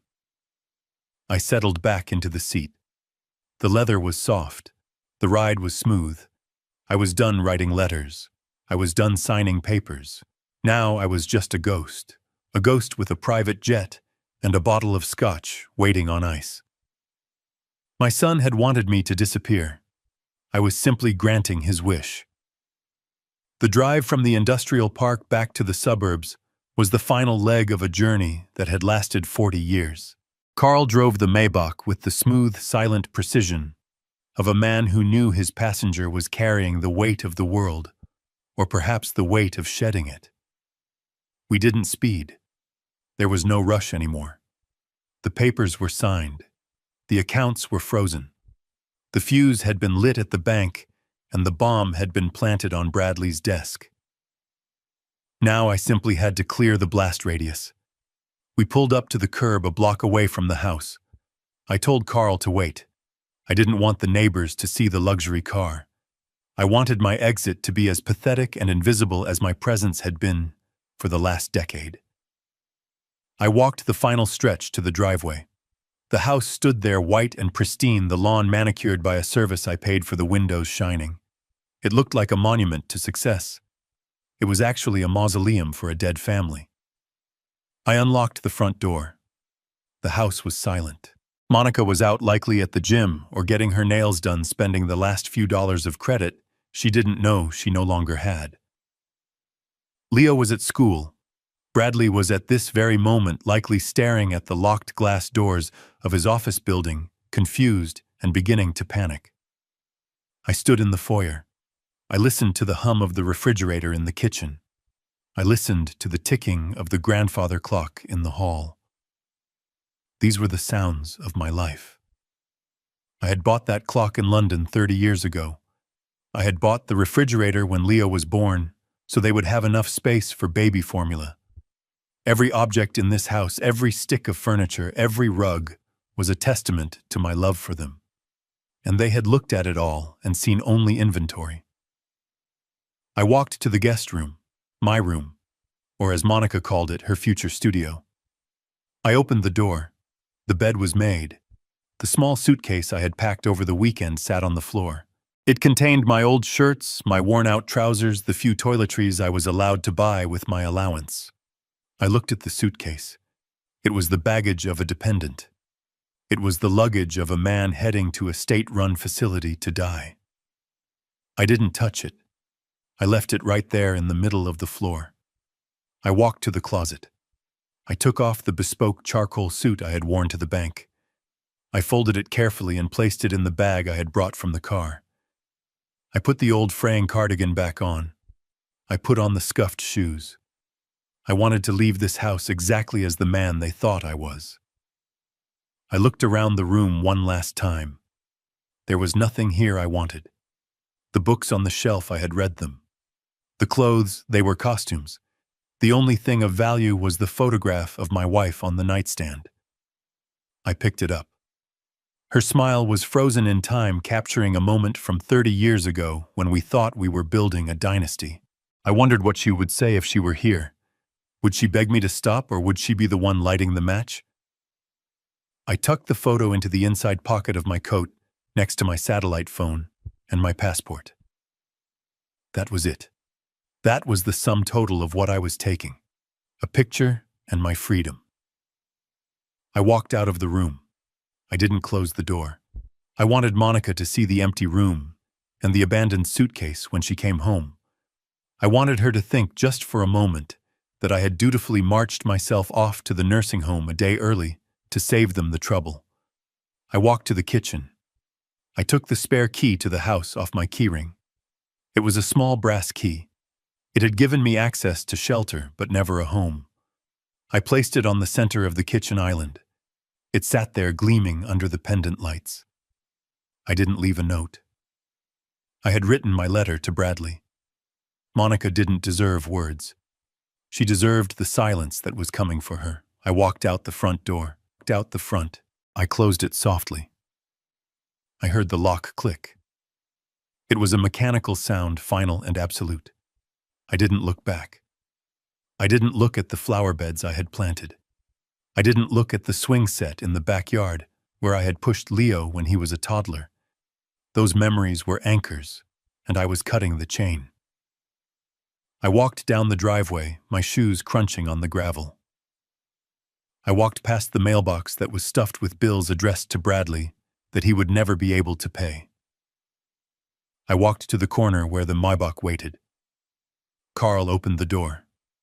I slid in. I didn't change back into the suit this time. I sat there in my old man clothes, surrounded by the opulence of the car, a ghost in the machine. Teterboro, Carl said, and step on it. The drive to the airport was a blur of highway and concrete. My phone, the burner I used for family, was in my pocket. I turned it off. I didn't want to see the calls when they started coming. I didn't want to hear the panic. I took the SIM card out and snapped it in half. I rolled down the window just a crack and dropped the pieces onto the New Jersey Turnpike. They bounced and disappeared into the traffic. We arrived at the private airfield 40 minutes later. The security gate opened automatically as the car approached. We drove onto the tarmac. The jet was there. It was a Gulfstream G650, sleek and white, shimmering in the midday sun. It was a machine built for speed and distance. It was a machine built for people who commanded the world, not people who begged for a ride to the library. My pilot, Captain Reynolds, was waiting at the bottom of the stairs. He saluted as I got out of the car. "Welcome back, Mr. Douglas," he said. "We are cleared for immediate departure. Flight time to St. Kitts is 3 hours and 40 minutes. "Thank you, Reynolds," I said. I walked up the stairs. I entered the cabin. It smelled of fresh orchids and expensive leather. It was a different world. It was my world. I went to the master seat. I sat down and buckled the belt. The flight attendant, a woman named Sarah, who knew exactly how I liked my life organized, appeared instantly. "Can I get you anything before takeoff, sir?" she asked. I looked out the window. I saw the skyline of New York in the distance. Somewhere in that city, my son was currently realizing that his keycard didn't work. Somewhere in that city, a process server was handing him a lawsuit that would bury him. "Yes, Sarah," I said. "Open the Petrus. The 1989. She smiled. "An excellent choice, sir." The engines whined to life. The plane began to taxi. I felt the vibration in the floor, a rumble of power that surged through my body. We turned onto the runway. The pilot pushed the throttles forward. The force pushed me back into the seat. We accelerated. The ground blurred. And then, with a sudden, graceful lift, we were airborne. I watched the ground fall away. I saw the grid of streets, the cars moving like toys, the houses like Monopoly pieces. I saw the suburb where I had lived for 20 years, shrinking, until it was nothing but a gray smudge against the green. I was rising above it. I was rising above the pettiness, the ingratitude, the small, mean lives of the people who had tried to cage me. Sarah returned with a crystal glass and the bottle of wine. She poured it carefully. The liquid was dark, rich, the color of blood and garnets. She handed me the glass. "To your trip, sir," she said. "To clarity," I corrected. I took a sip. The wine was complex, with notes of truffle berries and earth. It tasted of history. It tasted of patience. It cost $5,000 a bottle. I closed my eyes and let the taste linger on my tongue. My son had screamed at me for spending $200 on a doctor to keep my heart beating. He had begrudged me the price of a bus ticket. He had wanted to warehouse me in a place that smelled of despair to save himself $800 a month. And here I was drinking a glass of wine that cost more than his mortgage payment and flying in a jet that burned more fuel in an hour than he would earn in a year. I felt a tear run down my cheek. It wasn't for me. It was for him. It was for the sheer monumental stupidity of his greed. He had been standing next to a fountain of youth, and he had died of thirst because he was too busy trying to sell the water rights. I wiped the tear away. I took another sip of the wine. I reached for the tablet stowed in the side pocket of the seat. I turned it on. I logged into the security system of the house I had just left. The cameras came online. I saw the driveway. It was empty. But then a car pulled in. It was Monica's BMW. She was home early. Maybe her card had been declined at the salon. I watched her walk to the front door. I watched her fumble with her keys. I watched her open the door and step inside. I switched the camera view to the interior. I saw her walk into the kitchen. I saw her stop. She was looking at the island. She was looking at the key I had left there. She picked it up. She looked confused. She called out a name, probably mine, or Bradley's. She walked to the guest room. She opened the door. I saw her stand there staring at the empty room at the small suitcase in the middle of the floor. She pulled out her phone. She dialed a number. I took another sip of wine.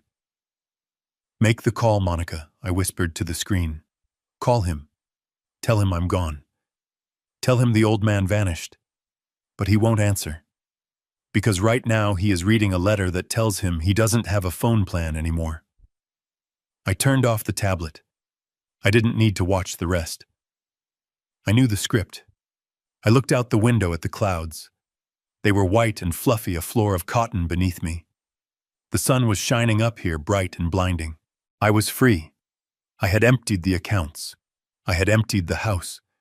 I had emptied my life of the parasites. Now all that was left was the rest of my life, and I intended to enjoy every single expensive second of it. At 30,000 feet, the internet connection on the Gulf Stream was faster than most office networks. I sat in the leather recliner, the glass of Petrus resting on the side table, and watched the notifications roll in on my tablet. Each ping was a digital breadcrumb telling me exactly where my son was and exactly how his day was disintegrating. At 1:15 in the afternoon, the alert I had been waiting for finally arrived. It was a transaction attempt for $840 at the prime cut. A steakhouse downtown where the waiters wore tuxedos and the clientele wore their net worth on their wrists. I knew exactly who Bradley was having lunch with. He wasn't meeting a logistics client. He wasn't meeting a supplier. He was meeting a man named Varga. Sullivan's report had identified Varga as a mid-level enforcer for the gambling syndicate Bradley owed money to. Bradley had likely invited him to lunch to buy time to flash the corporate credit card, to pour expensive wine down the man's throat, while he spun lies about liquidating assets and incoming wire transfers. He was playing the part of the big-shot CEO one last time, trying to convince the shark not to bite. I closed my eyes and pictured the scene. I knew the restaurant well. I knew the table Bradley would have requested, table 4 in the corner by the window, where he could be seen but not heard. I could see him leaning back in the leather booth, laughing too loudly, his suit jacket unbuttoned to show off the monogram on his shirt. He would be sweating slightly despite the air conditioning, because Varga wasn't the kind of man who laughed at bad jokes. Then the check would arrive, a small black folder containing the judgment. Bradley wouldn't even look at the total. He was too arrogant for that. He would casually slide the black Amex Centurion card into the folder, barely breaking eye contact with Varga. He would smile that practiced oily smile and say something about writing it off as a business expense. I watched the tablet. Transaction declined. Reason account closed. Fraud alert. The waiter would have walked away with the folder. He would have gone to the terminal at the server station. He would have swiped the card. And then he would have frowned. He would have tried it again. Maybe he wiped the chip on his apron thinking it was a smudge. He tried a third time. The machine would have spit out a slip of paper with the words, "Do not honor." The walk back to the table is the longest walk a waiter can make. I imagined him approaching Bradley. He wouldn't want to embarrass a regular customer, so he would lean in close, whispering discreetly, "Sir, I'm afraid there is a problem with the card." Bradley's reaction would be immediate indignation. He would scoff. He would speak loud enough for Varga to hear, trying to perform dominance. "Don't be ridiculous. It's a Centurion. Run it again." The waiter would apologize. "I did, sir. It says do not honor." "Do you have another form of payment?" I saw the second notification pop up on my screen 2 minutes later. Transaction declined. Visa Corporate Infinite. Reason card canceled. This was the moment the sweat would turn cold. Bradley would be fumbling with his wallet now. The smile would be gone, replaced by a tight, confused grimace. He would pull out the Visa. "Try this one. It must be a chip error." Varga would be watching. He wouldn't be eating anymore. He would be staring at Bradley with dead, shark-like eyes. A man who can't pay for lunch definitely can't pay a $500,000 debt. The waiter would return again.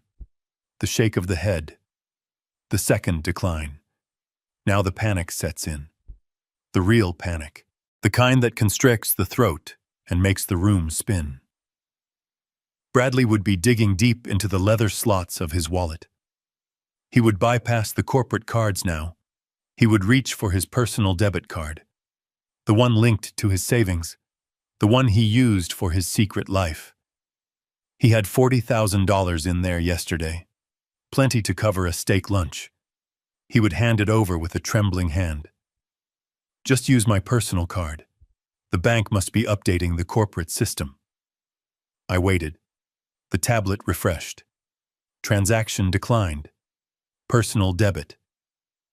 Reason insufficient funds. Current balance $0. That was the kill shot. I imagined Bradley staring at the little machine the waiter had brought to the table. He would be staring at the word declined. He would pull out his phone. He would open his banking app, his fingers slipping on the screen because they were slick with grease and fear. He would log in. He would see the grayed-out boxes where his money used to be. He would see the corporate accounts vanished. He would see his personal savings showing a row of zeros that stretched into eternity. He wasn't just broke. He was erased. Varga would stand up then. He wouldn't make a scene. Men like Varga didn't need to scream. He would button his jacket. He would look down at my son, who was currently hyperventilating over a piece of plastic. You said you had the money, Bradley Varga would say softly. You said the house sale was a formality. But you can't even buy me a steak. It's a mistake, Bradley would stammer, his voice cracking. It's a glitch. My father, the bank, I can fix this. You have 24 hours, Varga would say. After that, we stop being polite.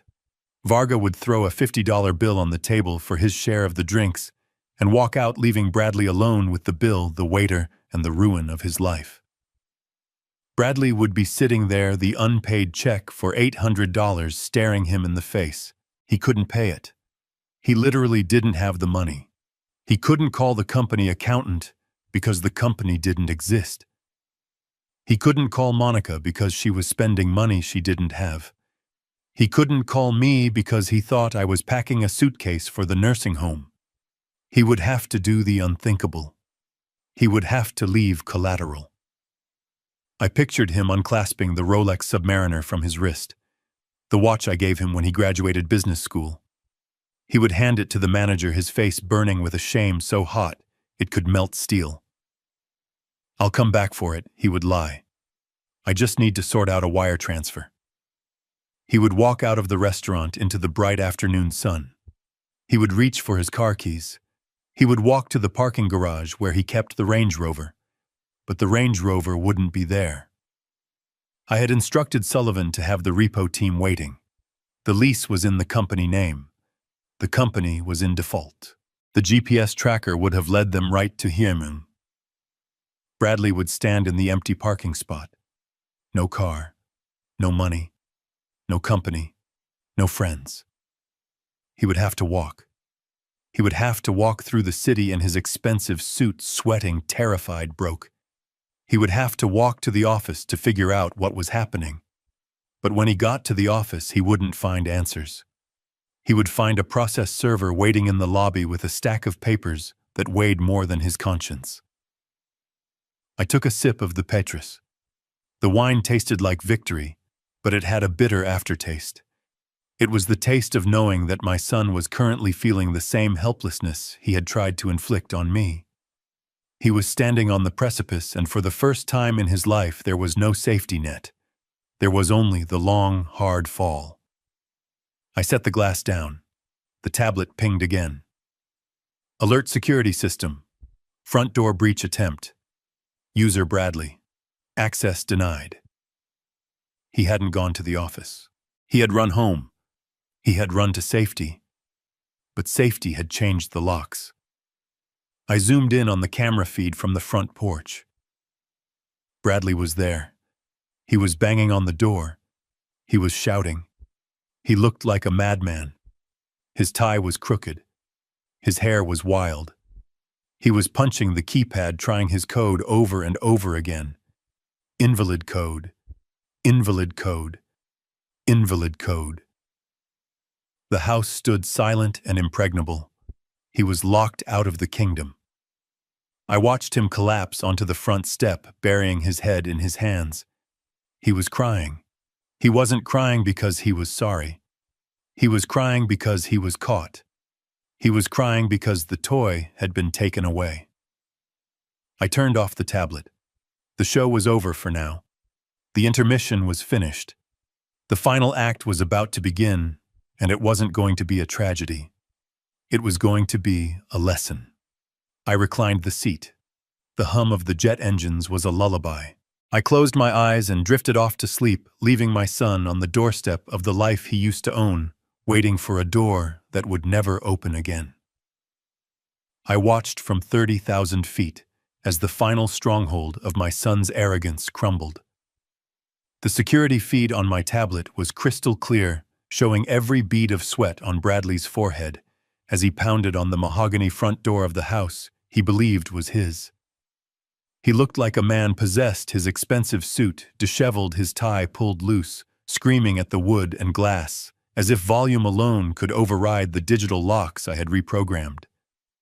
He punched the keypad again and again, his fingers mashing the buttons in a frantic rhythm, but the small LED light remained a stubborn, unyielding red.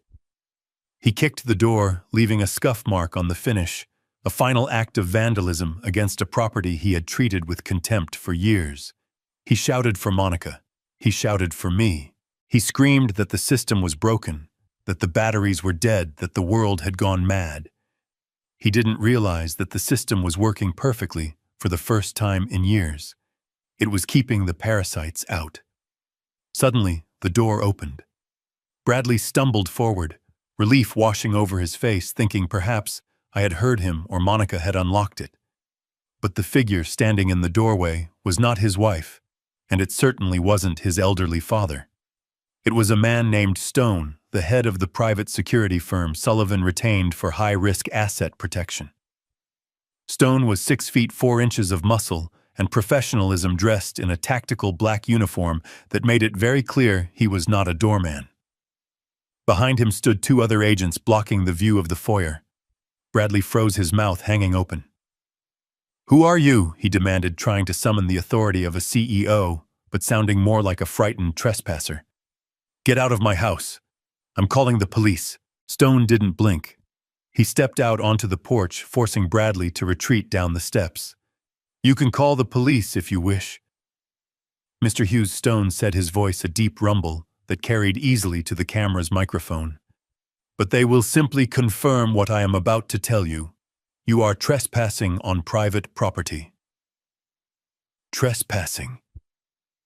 Bradley sputtered, his face turning a dangerous shade of purple. "This is my house. I live here. My father lives here." "Where is he?" "What have you done with him?" Stone reached into his vest and pulled out a folded document. He handed it to Bradley. "This is a notice to quit and an order of immediate eviction," Stone stated. "You have been served. The locks have been changed.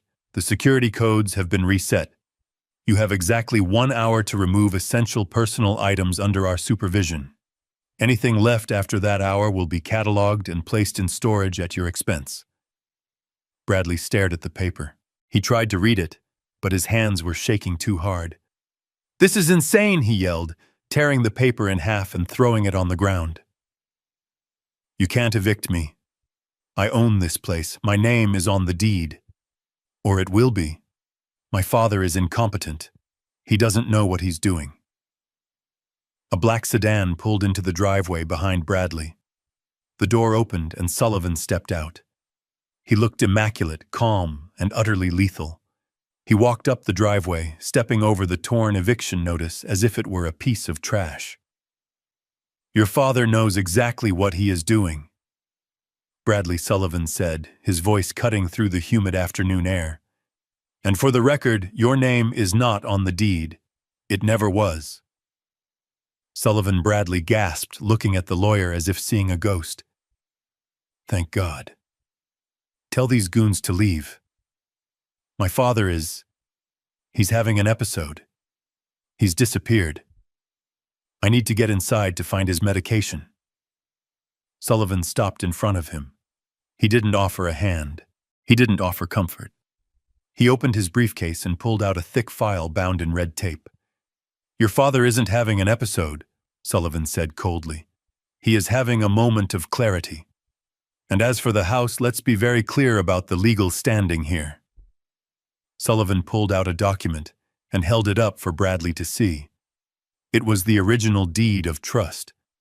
This property is owned by DL Holdings, a subsidiary of the Douglas Trust. Sullivan explained, speaking slowly so the reality would sink in. You, Bradley, are listed as a tenant at will. That means you live here solely at the pleasure of the trustee, and as of 9 o'clock this morning, that pleasure has been withdrawn. Bradley stared at the document. But I'm the CEO. The company pays for the house. The company is insolvent, Sullivan shot back. I filed the dissolution paperwork an hour ago. The assets are frozen. The lease is void. You don't have a job. You don't have a company. And you definitely don't have a house. At that moment, a taxi screeched to a halt at the curb. Monica got out. She looked frantic. Her hair was messy, her makeup smeared. She had clearly tried to use her credit cards and failed. She ran up the driveway, her heels clicking on the pavement, ignoring the security guards and rushing straight for Sullivan. "What is going on?" she screamed. "My card was declined at the spa. They cut up my card in front of everyone. And now I can't get into the gate. Why are these men here?" She looked at Bradley, waiting for him to fix it, waiting for him to yell at someone and make the money flow again. But Bradley just stood there looking at the ground, the weight of his failure crushing him. "Tell her," Bradley Sullivan said softly. "Tell her who really owns the house. Tell her who really paid for the spa treatments." Bradley didn't speak. He couldn't. Sullivan turned to Monica. "Mrs. Hughes, you are being evicted. Your husband has embezzled over $2 million from his father's company. He has committed fraud. He has raided the employee pension fund. And because the gravy train has finally derailed, you are now homeless." Monica's face went slack. She looked at the house at the windows where she had planned to build her studio, at the garden she had used as a backdrop for her social media photos. She looked at the security guards who stood like statues blocking her entry to the life she thought she deserved. "But, Douglas," she stammered, "he's just an old man. He does what we say. We were going to move him. We had a plan."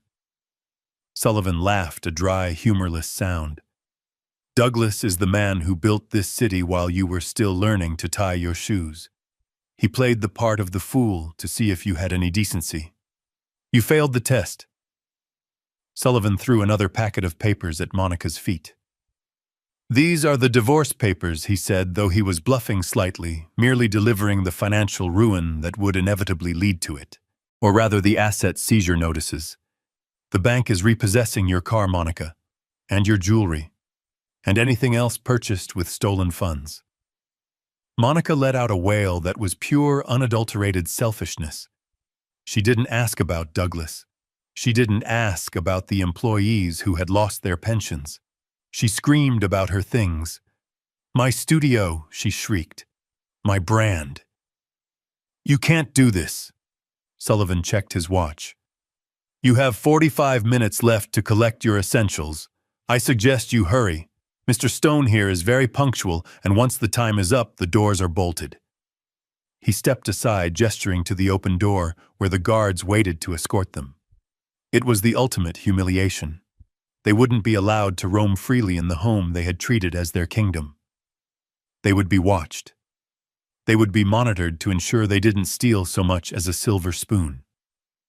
Bradley looked up at Sullivan, his eyes red and wet. "Where is he?" he whispered. "Where is my father?" Sullivan looked down at him with a mixture of pity and disgust. "He is enjoying his retirement," Sullivan said. He asked me to give you a message. Bradley waited, a flicker of hope in his eyes. He said he hopes you learn to appreciate the value of a roof over your head now that you have to pay for it yourself. Bradley flinched as if he had been slapped. He walked past Sullivan, head down, defeated. Monica followed him, still sobbing about her injustice. They walked into the house flanked by security guards, not as owners, but as intruders being purged.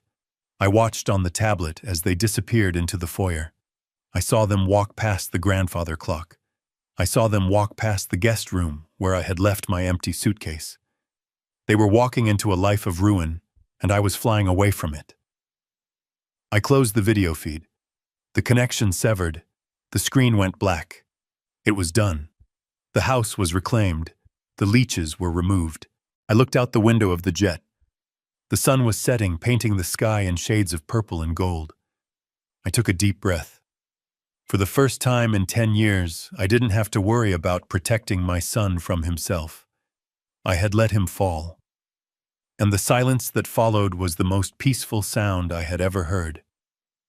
The sun didn't just set on my son's empire that evening. It crashed into the earth with the violence of a falling star. From the comfort of my jet soaring above the Atlantic, I could only imagine the silence that descended on the cul-de-sac as the heavy oak door of the house clicked shut and the automatic deadbolts engaged with a final mechanical thud. Bradley and Monica stood on the pavement, surrounded by a pathetic scattering of Louis Vuitton suitcases and hastily packed cardboard boxes. They were the kings and queens of nothing, ruling over a kingdom of asphalt and gravel. The humiliation wasn't finished. Sullivan was thorough. As they stood there debating who to call, the distinct grinding whine of a heavy diesel engine turned the corner. It wasn't a limousine to whisk them away to safety. It was a flatbed tow truck painted in the garish yellow of a repossession agency. The driver, a man who likely had more integrity in his grease-stained pinky finger than my son had in his entire body, didn't even speak to them. He simply checked the VIN number on Monica's BMW, hooked the chains to the axle, and engaged the winch. Monica screamed. She threw herself at the door handle, clawing at the window as if she could physically hold the car back. She screamed that it was her property, that it was a mistake, that she would sue. The driver didn't even look up. He lifted the car, the suspension groaning in protest, and drove away, taking their last means of escape with him. They were left stranded in the gathering dark, two figures illuminated only by the streetlights they used to think they owned. They had to walk. They dragged their expensive luggage down the street to the bus stop, the wheels clattering loudly in the quiet neighborhood. The neighbors' people they had snubbed for years watched from behind curtained windows. No one came out to help. No one offered a ride. The bridges Bradley had burned were still smoking, and there was no way across. They couldn't go to a hotel in the city. Their cards were dead. Their credit was radioactive. They ended up at the Bluebird Motor Inn, a place on the edge of the highway where the neon sign buzzed with the sound of dying flies, and the rooms were rented by the hour. I know this because Sullivan received a notification from the private investigator who was ensuring they didn't try to break back into the main house. I can picture the room. The carpet would be sticky, smelling of stale smoke and old desperation. The wallpaper would be peeling at the corners. There would be no thread count sheets, no room service, no truffle risotto, just a single flickering fluorescent bulb casting a sickly pallor over their ruin. It was in that room that the darkness truly swallowed them. According to the report, the fighting started almost immediately. It wasn't the bickering of a married couple. It was the vicious, cornered animal snarling of two people who realized they had tethered themselves to a sinking stone. "You did this." Monica's voice would have been shrill, bouncing off the thin walls. "You told me you had it handled. You told me the company was printing money." I married a fraud, and Bradley stripped of his suit jacket, sitting on the edge of a mattress that had seen 1,000 tragedies finally snapped back. "You spent it all, you and your vanity projects, you and your $40 wine, you leached me dry. Monica, you didn't marry me, you married a credit limit, They blamed each other for the darkness, but the truth was, they had both turned out the lights. They sat in the gloom of that motel room, their phones dead or useless, their stomachs empty. There was no electricity in their relationship, no water in the well of their empathy. They were hungry, tired, and terrified. For the first time in his life, Bradley reached into his pocket and found nothing but lint. No keys, no cash, no cards. He looked at his wife and saw a stranger who hated him. She looked at him and saw a failure. The night stretched on endless and suffocating. They tried to sleep, but the sound of trucks roaring past on the highway shook the flimsy walls, a constant reminder of the commerce and movement they were no longer a part of. They were static. They were stuck. And as the cold reality of their new life settled into their bones, the silence between them grew heavy. It was the silence of two people realizing that the only thing worse than being alone is being trapped with the person who helped destroy you. They were discovering that rock bottom wasn't a place you visited. It was a place you lived when you had nowhere else to go. The luxury was gone. The facade was gone. All that was left was the echo of my voice telling them that the bank was closed. It had been 30 days since I walked out of that house in the rain. 30 days of silence. 30 days of watching the sun rise over a turquoise ocean instead of a gray suburban street. I was sitting on the terrace of my villa in St. Kitts, the trade winds cooling the air, a glass of iced tea sweating on the table next to me. I wasn't hiding. I was simply living the life I had earned, a life I had postponed for decades, to play the role of a father to a man who didn't deserve it. My tablet chimed. It wasn't a standard notification. It was the specific urgent tone assigned to the emergency line Sullivan had left open for Bradley. It was the only lifeline I had allowed to remain active, a single thread dangled into the abyss to see if anything would climb up. I looked at the screen. Incoming video call. Unknown number. I knew who it was. I picked up the tablet. I didn't answer immediately. I took a sip of my tea. I adjusted my sunglasses. I wanted to make sure the framing was perfect. Behind me, the infinity pool blended seamlessly with the Caribbean Sea. A waiter in a white uniform was just placing a platter of fresh fruit on the side table. The sun was shining. It was paradise. I tapped the green button. The image that filled my screen was a study in human misery. The camera was shaking, held by hands that were clearly trembling. The lighting was poor, the sickly yellow tint of a cheap motel room lamp. And the face was a ruin. Bradley looked 10 years older than when I had last seen him at the dinner table. His hair, usually styled with expensive product, was greasy and matted against his forehead. He hadn't shaved in days, a patchy beard covering his jaw. His eyes were bloodshot, rimmed with dark bruised circles that spoke of sleepless nights and terror. He was wearing a t-shirt that looked stained and stretched at the neck. Behind him I could see the peeling wallpaper of the Bluebird Motor Inn. I could see a pile of dirty laundry on the floor. I could see Monica sitting on the edge of the bed, her head in her hands, her once perfect posture slumped in defeat. Dad Bradley's voice cracked. The audio was tinny, distorted by the poor connection on his end, but the desperation was high definition. "Dad, is that you?" "Oh my God." "Oh my God," you answered. I leaned back in my chair, letting the camera capture the full breadth of my relaxation. "Hello, Bradley," I said. My voice was calm, steady, the voice of a man who had slept 8 hours a night for a month. "You look terrible." "Dad! Where are you?" Bradley shouted, moving the phone closer to his face so that his nose distorted in the lens. "We went to the house. It was locked. The police, the guards, they threw us out. Dad, everything is gone. The accounts are frozen. My cards don't work. We have nothing. We have absolutely nothing." I took a slice of papaya from the platter. It was sweet and cool. "I know," I said. I froze them. Bradley froze. The realization hit him, but his brain, starved of hope and filled with fear, couldn't quite process the shift in power dynamics. You... But why, Dad? This isn't funny. You have to undo it. You have to call the bank. I'm in trouble. Real trouble. I'm aware of your trouble, I said. I'm aware of the $500,000 you owe to the syndicate. I'm aware that Varga is looking for you. Bradley's face drained of color. He looked like a ghost haunting his own life. How do you know that? He whispered. I know everything, Bradley. I always knew. I knew about the embezzlement. I knew about the pension fund. I knew about the mistress in Soho. I knew about your plan to declare me incompetent and sell my house. He started to cry. It wasn't a dignified weeping. It was the ugly, snot-nosed sobbing of a child who has been caught. Dad, please. I didn't mean it. It was the stress. I was going to pay it back. I swear. But you have to help me now.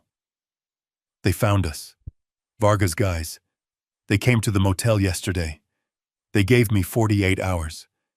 They said they're going to break my legs, Dad. They said they're going to hurt Monica. You can't let them hurt us. We're your family. Family. He used the word like a shield, thinking it still had magic properties. Family doesn't try to lock their father in a state facility to die, I said coldly. Family doesn't steal from the people who built the roof over their heads. Dad. I'm begging you. Bradley screamed, falling to his knees. The camera angle shifted wildly, showing the stained carpet. Look at me, I'm on my knees. I'm sorry. I'm so sorry. I'll do anything. Just transfer the money. You clearly have it. Look at where you are. You're rich. You were rich the whole time and you let me suffer. I let you suffer. I asked, my voice dropping to a dangerous whisper. I gave you a company. I gave you a home. I gave you a life most men only dream of, and you spit on it. You told me I was wasting your money. Do you remember that, Bradley? You sat across from me eating a $50 steak and told me my heart medication was a waste of resources. I was wrong. I was stupid, Bradley wailed. Monica lifted her head in the background. Her face was gaunt, her makeup long gone. She looked at the screen at the paradise behind me with a mixture of hunger and hatred. Douglas, please, she rasped. We haven't eaten a real meal in 2 days. We are living like animals. Help us, just this once. I looked at them. The contrast was stark. On one side of the screen, a sun-drenched terrace, a man in a linen shirt enjoying the fruits of a lifetime of labor. On the other, a dark, smelly room filled with 2 people who had never worked an honest day in their lives, drowning in the consequences of their own greed. You asked me to stop wasting money, I said again. I am simply complying with your wishes.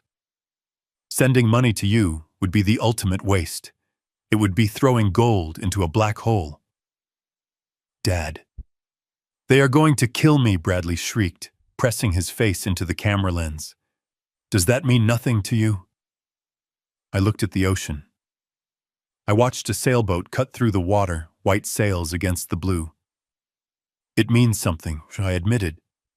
It means you made a deal with the devil and now payment is due. And for the first time in your life, you don't have your father's credit card to swipe. Bradley stared at me. The hope was fading from his eyes, replaced by a dawn of absolute terror. He realized that the man on the screen wasn't the father he had bullied. It was a stranger with all the power. Dad, wait. Don't hang up. Please. I'll change. I'll work. I'll pay you back. Just save me. One last time, save me. I looked at him. I saw the fear. It was real. But I also saw the entitlement still lurking beneath it. He didn't want to change. He just wanted the pain to stop. He wanted the checkbook to open. I reached for the button to end the call. I have a meeting, Bradley. I lied. My golf pro is waiting. Dad, no. Dad. His scream was tinny and distant. I tapped the screen. The image of the motel room vanished. The sound of his begging was cut off. Silence returned to the terrace. The wind rustled the palm fronds. The waiter poured more iced tea. I sat there for a moment looking at the black screen of the tablet. I didn't feel joy. I didn't feel triumph. I felt a heavy final closure. I had looked into the face of my son and seen nothing worth saving. He was in hell, and I was in heaven. And the distance between us wasn't just geographical. It was moral. And it was a distance that could never be bridged again. The screen of the tablet remained black for a moment, a digital void where my son's desperate face had just been. But the silence didn't last. The emergency line chimed again. He was calling back. He was tenacious in his panic, if nothing else. I let it ring for 10 seconds. Then 20. I watched a seagull dive into the ocean and come up with a silver fish. Nature was brutal, efficient, and honest. My son was none of those things. I tapped the green button one last time. Bradley's face reappeared. He was closer to the camera now, his eyes wide and frantic. Dad. Thank God. I thought I lost you. I thought the connection dropped. Listen, I know I messed up. I know I was awful. But you can't leave me here. You can't let them hurt me. You said you have the money. Just pay them off. $2 million, that's all. You said it was nothing to you. I looked at him. I saw the calculation behind the fear. He had heard me mention the embezzled amount. He knew the liquidity was there. He was already doing the math, figuring that if he could just survive this, he could manipulate his way back into my good graces. He thought this was a negotiation. $2 million, I repeated slowly. Yes, that is roughly the amount you stole from the company. That is the amount that is currently missing from the pension fund and the operating accounts. I'll pay it back. Bradley swore. I'll work for free. I'll scrub floors. Just clear the debt. Please, Dad. For the family. I sighed. I picked up a document that was lying on the table next to my iced tea. It was a transfer confirmation from the Bank of Zurich. I could pay it, Bradley, I said. You are right. $2 million is a rounding error in my portfolio. It would take me 30 seconds to wire the funds to your account. I could make the bad men go away. I could put you back in a house. I could give you your life back. Bradley's face lit up. Hope is a dangerous thing for a desperate man. Yes. Yes, Dad. Please, just do it. I promise I'll never ask for anything again. I held up the document to the camera. But I can't, I said. Because the money is gone. Bradley squinted at the screen. What? What do you mean gone? I mean spent, I said. I transferred $2.2 million this morning. It left my account at 9 a.m. Transferred where Bradley asked, his voice trembling again. To the loan sharks, to the bank, to the Emily Douglas Scholarship Fund, I said. The name hit him. Emily, his mother. I established it today, I continued. It provides full-ride scholarships for underprivileged students who want to study business ethics and supply chain management. Students who understand the value of hard work. Students who would never steal from their employees. Bradley stared at me. His mouth opened, but no sound came out. $2 million, I said. It will put 50 kids through college. It will change 50 lives. It will create 50 futures. That seemed like a much better investment than saving one man who had already squandered every advantage he was ever given. You gave it away, Bradley whispered. You gave my inheritance to strangers. It wasn't your inheritance, I corrected him sharply. It was my money. And as you so eloquently pointed out at dinner, I needed to stop wasting it. Saving you would be a waste, Bradley.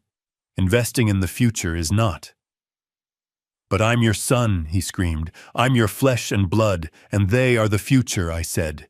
You are the past. You had your chance. You had 40 years of chances. You blew them all. Dad, don't do this. You're sentencing me to death, no, I said. I'm sentencing you to life. Real life. The kind where you have to wake up and earn your keep. The kind where actions have consequences. You're young. You're healthy. You have 2 hands. Go use them. Get a job. Wash dishes. Dig ditches. Do whatever it takes. But do not call me again. I leaned forward, bringing my face close to the camera. You told me to stop wasting your money, Bradley. I took your advice. I stopped wasting my money on you. I didn't wait for his response. I didn't want to hear the next lie, the next plea, the next curse. I tapped the red button. The screen went black. This time I opened the settings menu. I found the contact for the emergency line. I selected block caller. Then I selected delete contact. It was done. I put the tablet down on the table. The silence of the terrace returned unbroken and pure. I picked up my glass of iced tea. The ice cubes clinked softly. I looked out at the horizon. The sun was dipping lower, turning the ocean into a sheet of hammered gold. It was beautiful. It was peaceful. Excuse me, sir, I turned. The waiter was standing there, holding a bottle of champagne in a silver bucket. Mr. Sullivan called, the waiter said. He said to open this for you. He said the transfer to the scholarship fund was confirmed and the press release has gone out. I smiled. Sullivan was efficient to the end. Thank you, I said. Pour it. The cork popped with a festive sound. The waiter poured the golden liquid into a flute. I took it. I held it up to the light. To 50 futures, I whispered. I took a sip. It was crisp and cold. I put on my sunglasses. I lay back in the lounge chair. I closed my eyes and listened to the sound of the waves crashing on the shore below. My son was in a motel room in New Jersey facing the ruin he had built for himself. I was on a private island drinking vintage champagne. He had wanted me to stop wasting money. I smiled. I had never spent money so well in my entire life. Looking back, I realized my greatest mistake wasn't cutting my son off, but waiting 40 years to do it. We often confuse enablement with love, believing that by shielding our children from the storm, we help them grow. In reality, we only rot their roots. I learned that dignity is not negotiable, and respect cannot be purchased with generosity. It must be commanded by boundaries. If you are holding on to toxic family members out of guilt or obligation, let this be your sign to let go. Sometimes the only way to save a person is to let them hit rock bottom on their own. If you enjoyed watching justice finally be served, hit the like button and subscribe to my channel for more stories of truth and retribution.